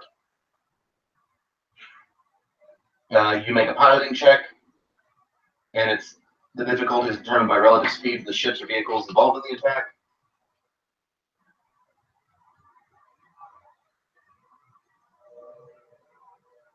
Once advantage has been gained on the following turn, the opponent may attempt to cancel out the advantage by using gain the advantage as well. This works as described earlier. You ignore all penalties imposed by his own evasive maneuvers. So basically, what you have a lot of options. You have a lot of options for how to drive. It's not just I'm driving. It's that you continue to use that same piloting space role to do these different options. Jeremy can angle deflector shields. He can help control damage to reduce ship's system strain.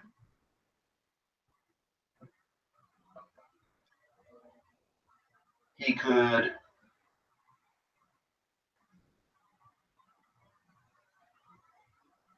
attempt to, from where he's sitting, try to control the ship's ventral guns, the ones on the bottom. There's somebody seated there right now. Well, there's two guns. Just like Son Holo and Skookle Eyewalker are able to fire at the same time. They were both in different turrets, one at the ventral and one at the dorsal. Right. There's already one at the ventral. So you're saying he has, as the co-pilot, he has control over both? Dorsal is the top. I know, and that's the empty one. Oh, okay. Well, he could use. I thought he said he went to the one on top. No, he said the one on bottom. Okay. Well, then whichever one's empty, he could try to control from the seat.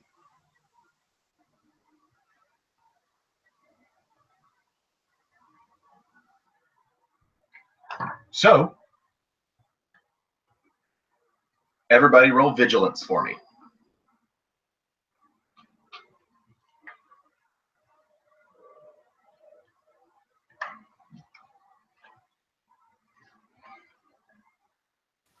Any purple die on that?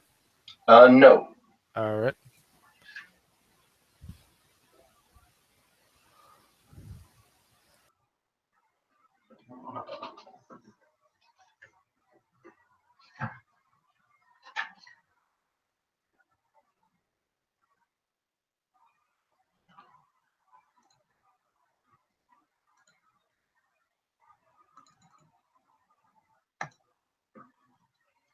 So, Lewis, is that your roll on there? The two successes and an advantage?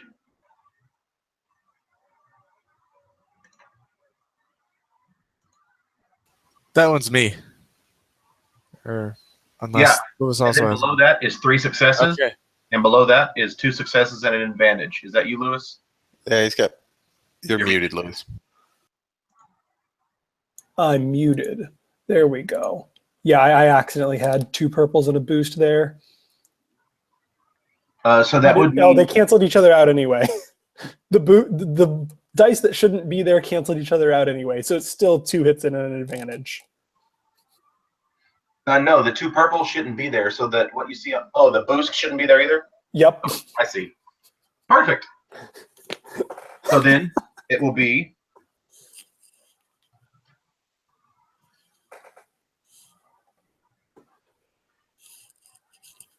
3 PCs, and then the NPC.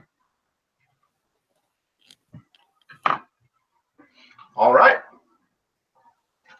So, oh, yuck. Here we go. You have some options.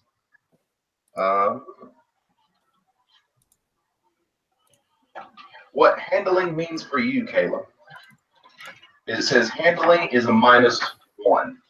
That means when you fly, you're going to have, when you make a piloting check, you're going to have 1 black die added to it.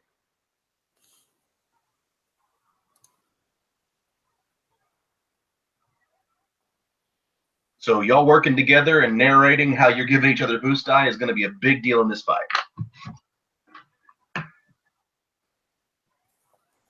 So who's going first? I guess I will. Perfect.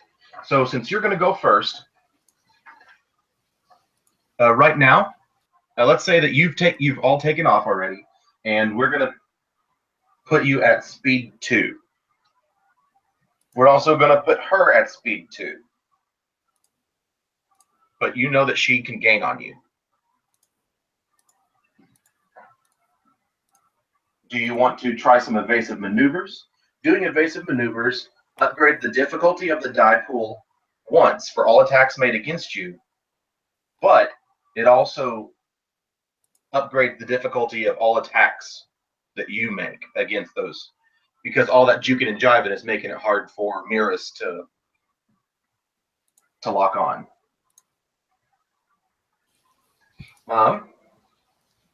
Do I know where her ship is? Chasing you. So it's behind us. It's behind you at long range. Go for it. I can't shoot her this turn anyway. I can only hit in close. Well, so that's so I can decelerate, right? Yeah, you could slow down. And that's just a maneuver. Do I still have an action? Yeah. And you could use that to make another maneuver. For Okay. instance, stay on target. That might be helpful for you. It reflects a pilot's concentration and his ability to shut out combat-related stresses and distraction to make sure a target is hit or an adversary destroyed. Until the end of the pilot's next turn, all combat checks from the vehicle or vessel executing this maneuver upgrade the ability die in their pool once. Unfortunately, while you're concentrating so hard, it makes it easier for opponents to hit you. Any combat checks made targeting your ship upgrades the ability die in their pool once. So this is what I'm thinking, Jim, and you tell me. I mean, maybe it's a bad idea, and I don't mind that part of it, but slowing down so that they start to catch up. But what I'd like to do is the old the doing the flip, the loop to loop, so that we're essentially going to be behind her.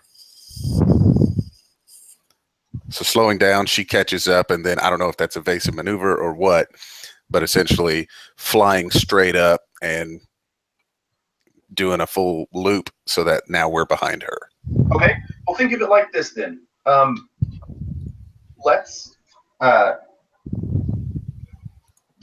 think evasive maneuvers then. But and depending on your success is whether you're able to narrate it like that. Okay, so the fact that okay, yeah, that's fine. All right, so you're going to slow down and you're going to do evasive maneuvers. Now,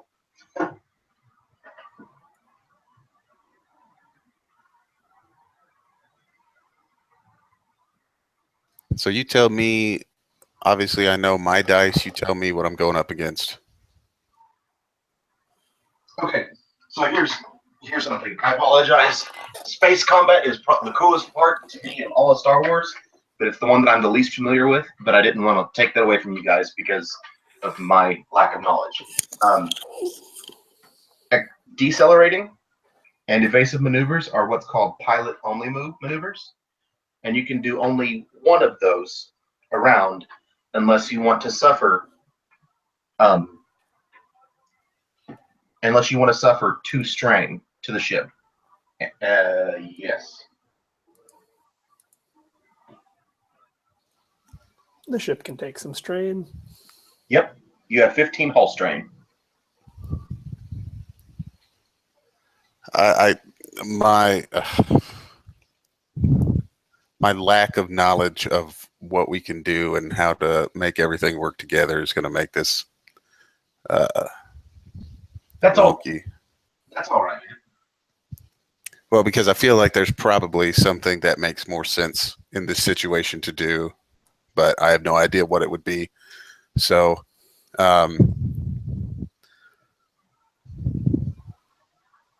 So here, so this is what we'll do.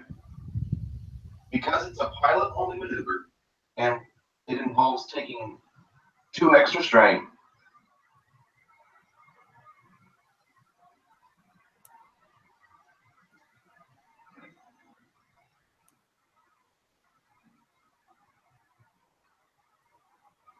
Okay, you have a pilot and a co-pilot, so you're not going to be able to do that. Okay.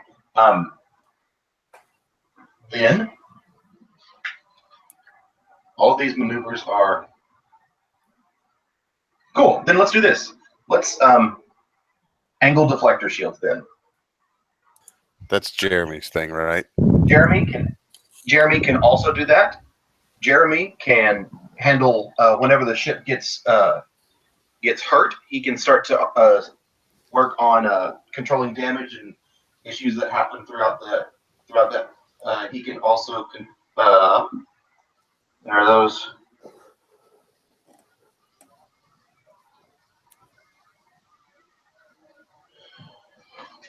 He can. Where is that page? 237. He can plot a course. He can co-pilot. Plotting the course, you need to make an astroject. He has to make the astrogation check to wherever you want to jump to. He can attempt to boost shields with a mechanics roll. He can attempt to scan the enemy with a perception roll.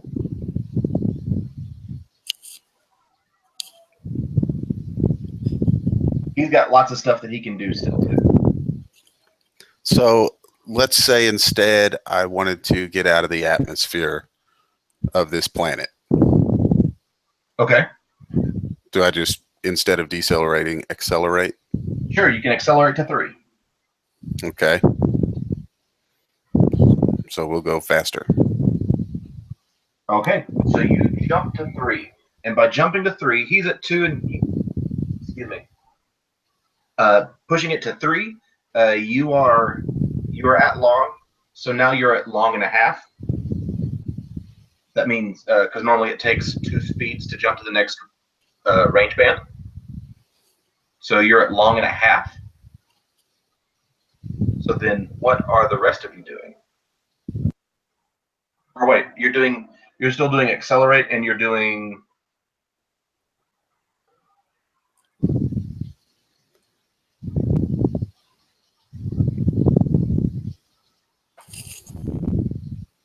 I mean, let's just roll some dice and move here. So we'll do accelerate and evasive maneuvering.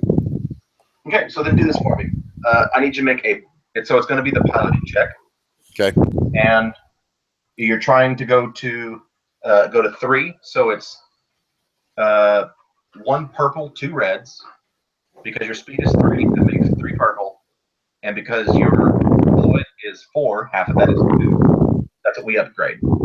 So purple, red, and black don't have any good things on them. Correct. So why would I ever do that? Because right now I'm rolling 4 negative dice to my 2 positive dice. Like there's limited chance for success. Why would I do that? Because there's still a chance. You can flip that white die or that white point to give yourself another. I rolled the dice, whatever. There you go. So you've got 2 successes.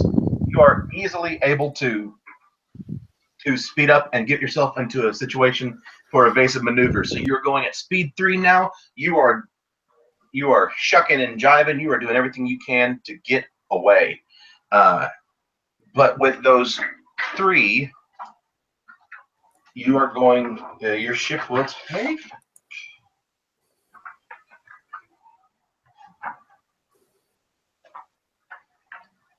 Where did it go? Your ship is going to take.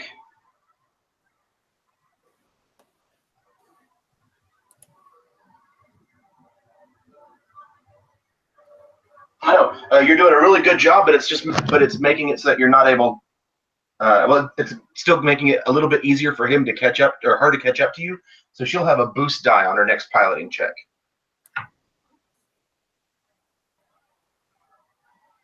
Next PC. So she's outside of my range, right? Correct.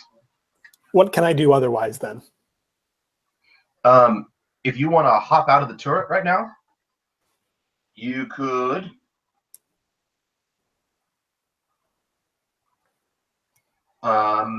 You could go ahead and jump down and start trying to boost shields.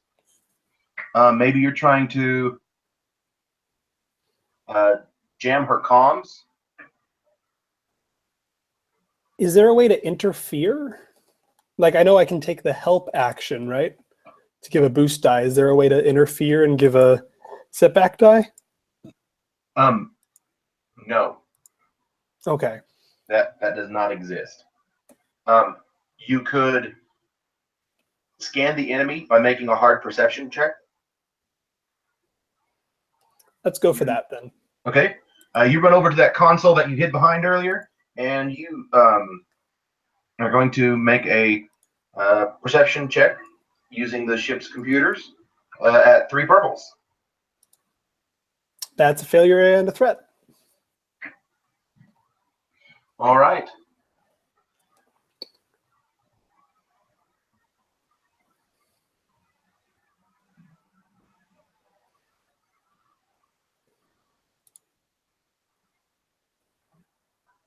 All right, the ship is going to suffer 1 strain.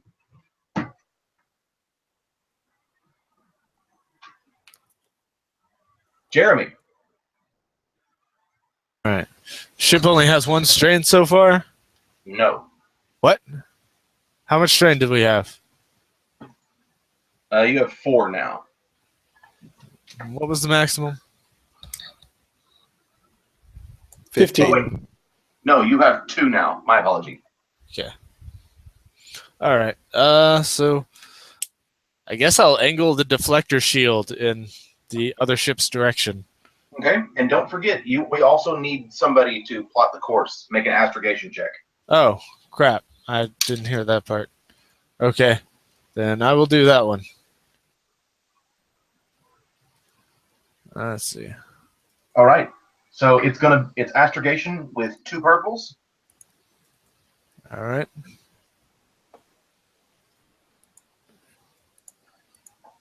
All right. 2 successes and a threat.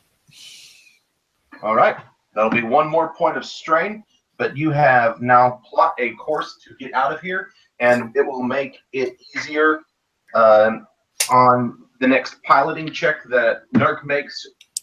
He will have a boost die. And now she is going to punch it. She was going at 2. She's going to go straight from 2 to 4.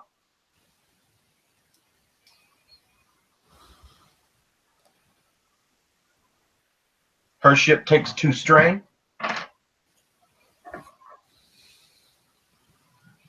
Oh, cool.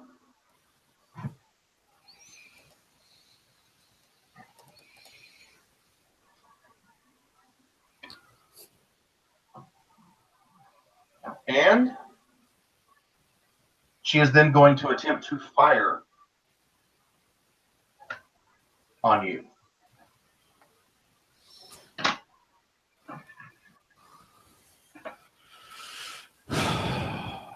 Your shields. So your armor, or excuse me, your shield is soak, and your armor is the difficulty to hit. So we don't have any shields. Say what? We don't have any shields. Oh, I'm sorry. I forgot to tell you. Yes, you do. You have shields on the front and the back. So you have one soak when hit from the front and one soak when hit from the back, but not if you're hit from the sides. Where's she hitting us from? From behind.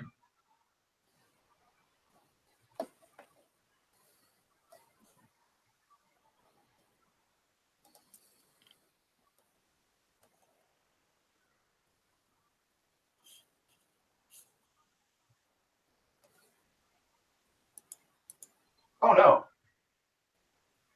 I'm sorry. Shields upgrade the attack like Lewis's armor does, and armor is like soak. So your armor is a 3, so you'll soak 3 damage from whatever she hits from this. She's boosted up to 4, so she's going to come now within medium range of you. Can she even hit you within medium range? She cannot. So she's gunning, she's come closer, she's within medium range, and now it's back to the top of initiative. 3 PCs.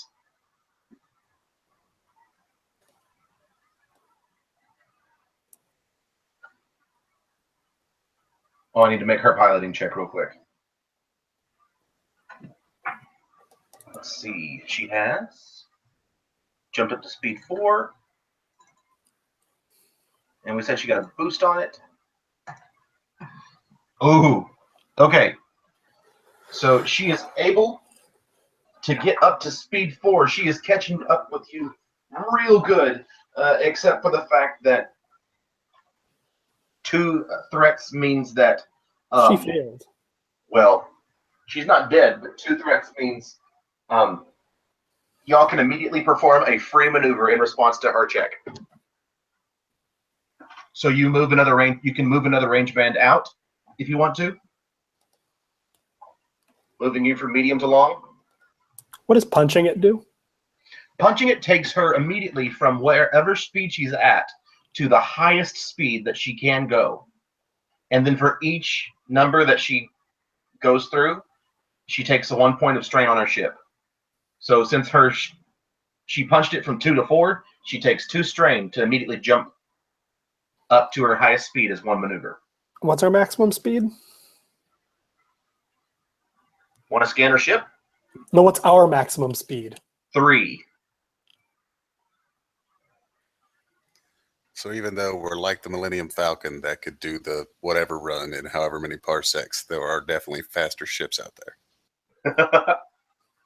And let's do this. You have 2 rounds. You have 2 more rounds. Starting with this one to break the atmosphere. If you can break the atmosphere within 2 rounds without being destroyed, she will not be able to follow you into hyperspace. How do we break the atmosphere? It'll take you 2 rounds to do it. If you keep going at the speed you're at. It's your turn, PCs. We also have a free maneuver first. Say what? We have a free maneuver still. And those maneuvers are fly, drive, accelerate, or decelerate, punch it. I mean, if you want to decelerate right now, you can slow down and put yourself in close range.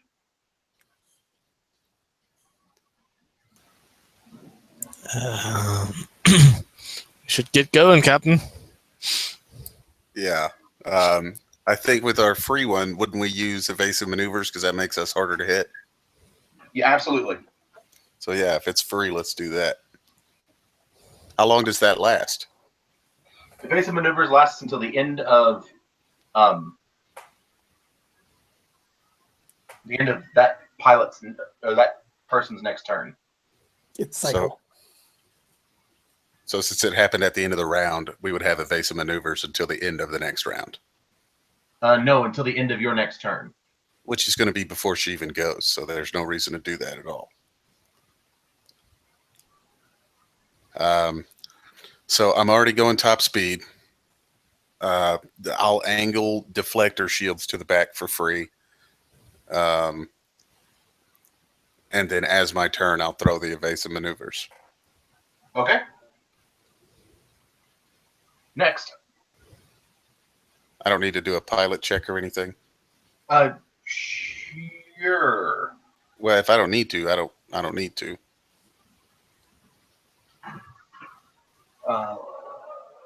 Let's do a pilot check. And it'll be versus her pilot check.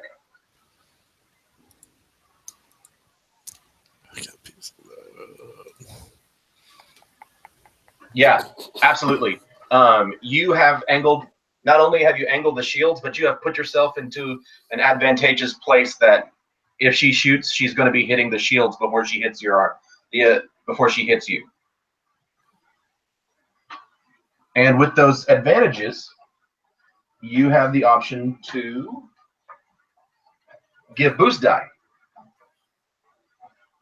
You can also perform another free immediate maneuver. By performing that maneuver, let's see, you're at speed 4. So one starship maneuver to move within close range of a target or object, to move from close to short. I can't go faster than 3, Jim. Right, you can't go faster than 3, but that doesn't mean that you can't throughout this dogfight you lose her. And puts you in a position that you can pull further away from her. You're not getting up your speed. You've evaded her. Okay, so what is it? A maneuver to turn? So list slightly to the left. Yeah. Yeah, you could. I mean, you could make that your free maneuver. Heck, if you wanted to say you did that last turn, she was within medium range of you, and then so that to move,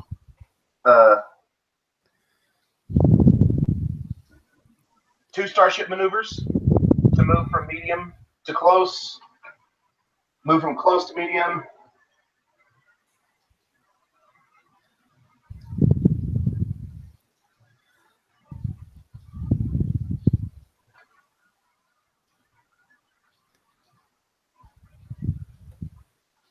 Okay, yeah, it always takes 2 maneuvers to move you between range bands. So what you can do is you can go, yeah, last maneuver, our free one, I used it there. I'm going to use another one here. There's my second maneuver. We're now long range away from her.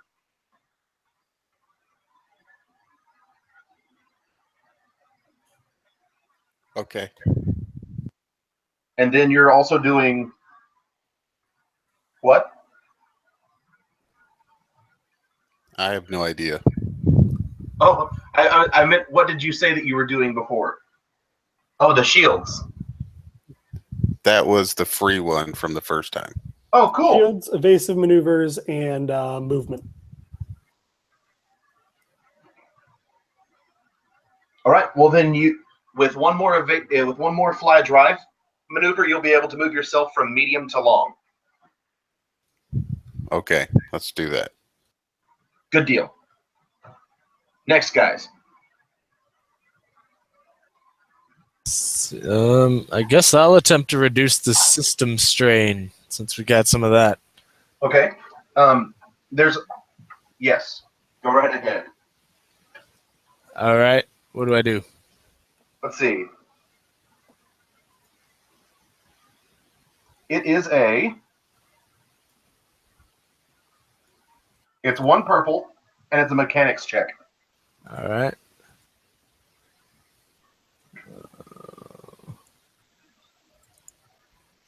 All right. 1 success and 3 advantages. Oh, right. Wait, that's 2 successes. Oh, no. Now that's Caleb. There you go. Okay.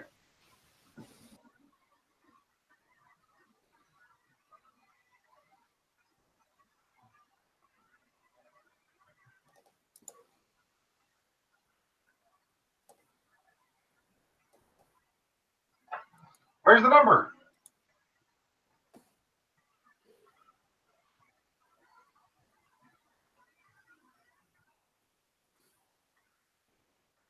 Cool. Then you have you're able to get back 1 point of stress or strain. All right. So we're outside of the range of the gun, right? Yep. Can I have a weird idea. So I have knowledge warfare. Can I use that to identify her weapon on her ship? To identify, sure. Is that, what's the difficulty on that? We'll say difficulty 2 purple.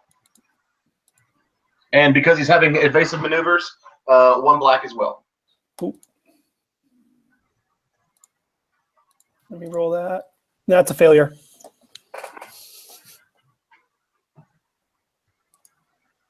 All right. You are unable, by looking out the windows, you're unable to identify what she has on her ship. She is going to use 2 maneuvers to go from long range to medium range again, and to catch up with you.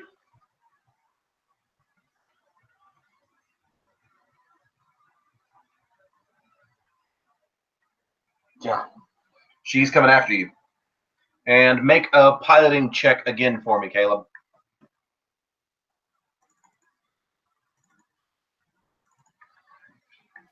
Am I adding anything to it? Add a blue for yourself, and I'm going to add a black because of evasive maneuvers. It's still your speed 3, so 1 purple and 2 red. Ooh!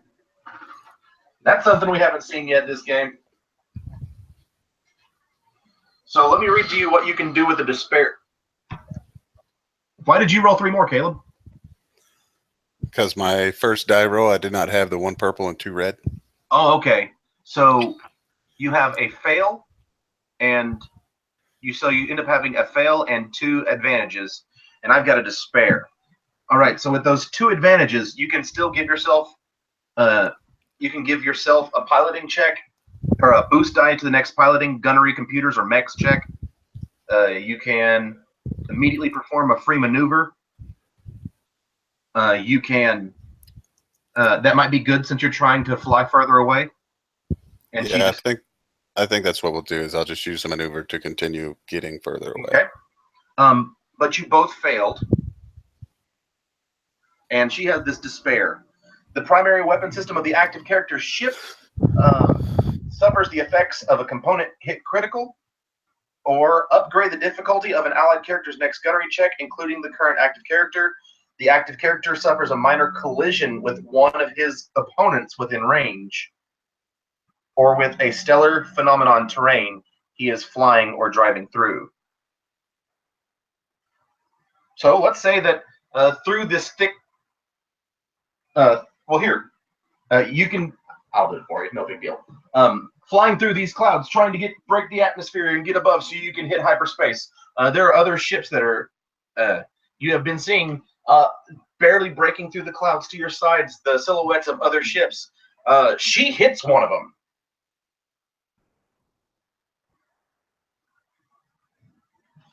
And with a collision,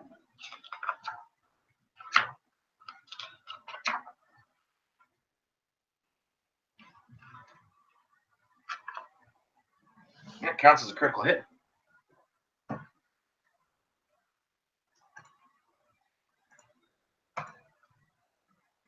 I thought I cleared it. 74. Power fluctuations. The ship or vehicle is beset by random power surges and outages. The pilot cannot voluntarily inflict system strain on the ship to gain an extra starship maneuver, for example, until this critical hit is repaired. And with that despair, she will not be able to keep up with you as her pilot ship and the other ship go spiraling back toward the planet.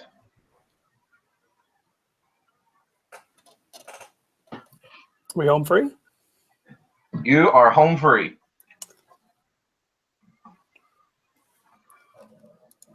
and you are able to get out of the atmosphere, go up into hyperspace, hit a hyperspace lane, and get the hell away from this situation.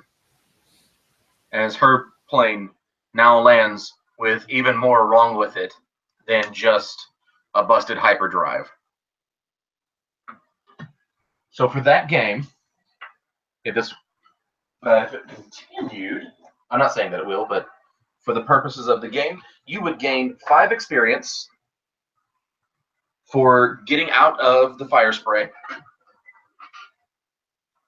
You would gain 5 experience for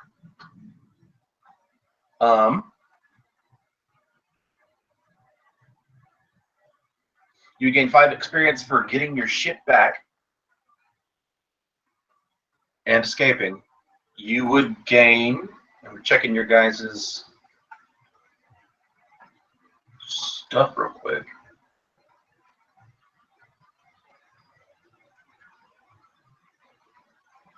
Let's see. You all would gain, let's see. You would gain 5 experience from playing toward your motivations.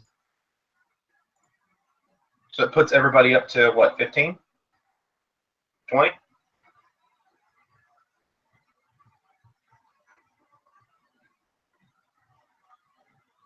I had 15. Okay. And we'll add 5 more because I like you.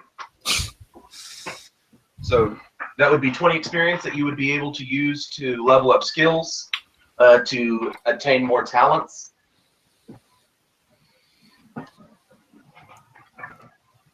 And since you're no longer just created characters, Lewis, you would be able to level up your heavy weapons to 3 now. For instance, if you have a skill where you get the black circle, meaning it's a career skill, it only costs 5 times the next level to get that.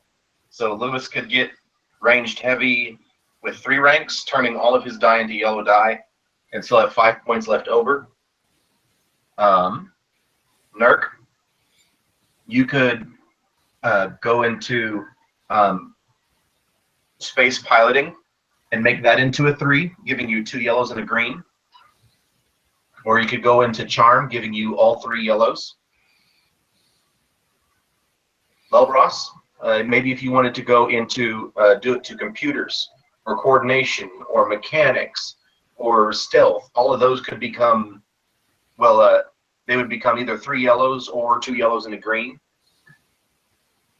Or you could look at your character talent tree and see what you could afford, and you can purchase more talents, like the bypass security or quick strike or toughened. So that's Star Wars. I have enjoyed running for you guys. Obviously, I need to learn more about piloting to help out characters and players when know how we can handle more options within that. But I'm appreciate you guys playing and giving that a shot with me. I'll see y'all next time.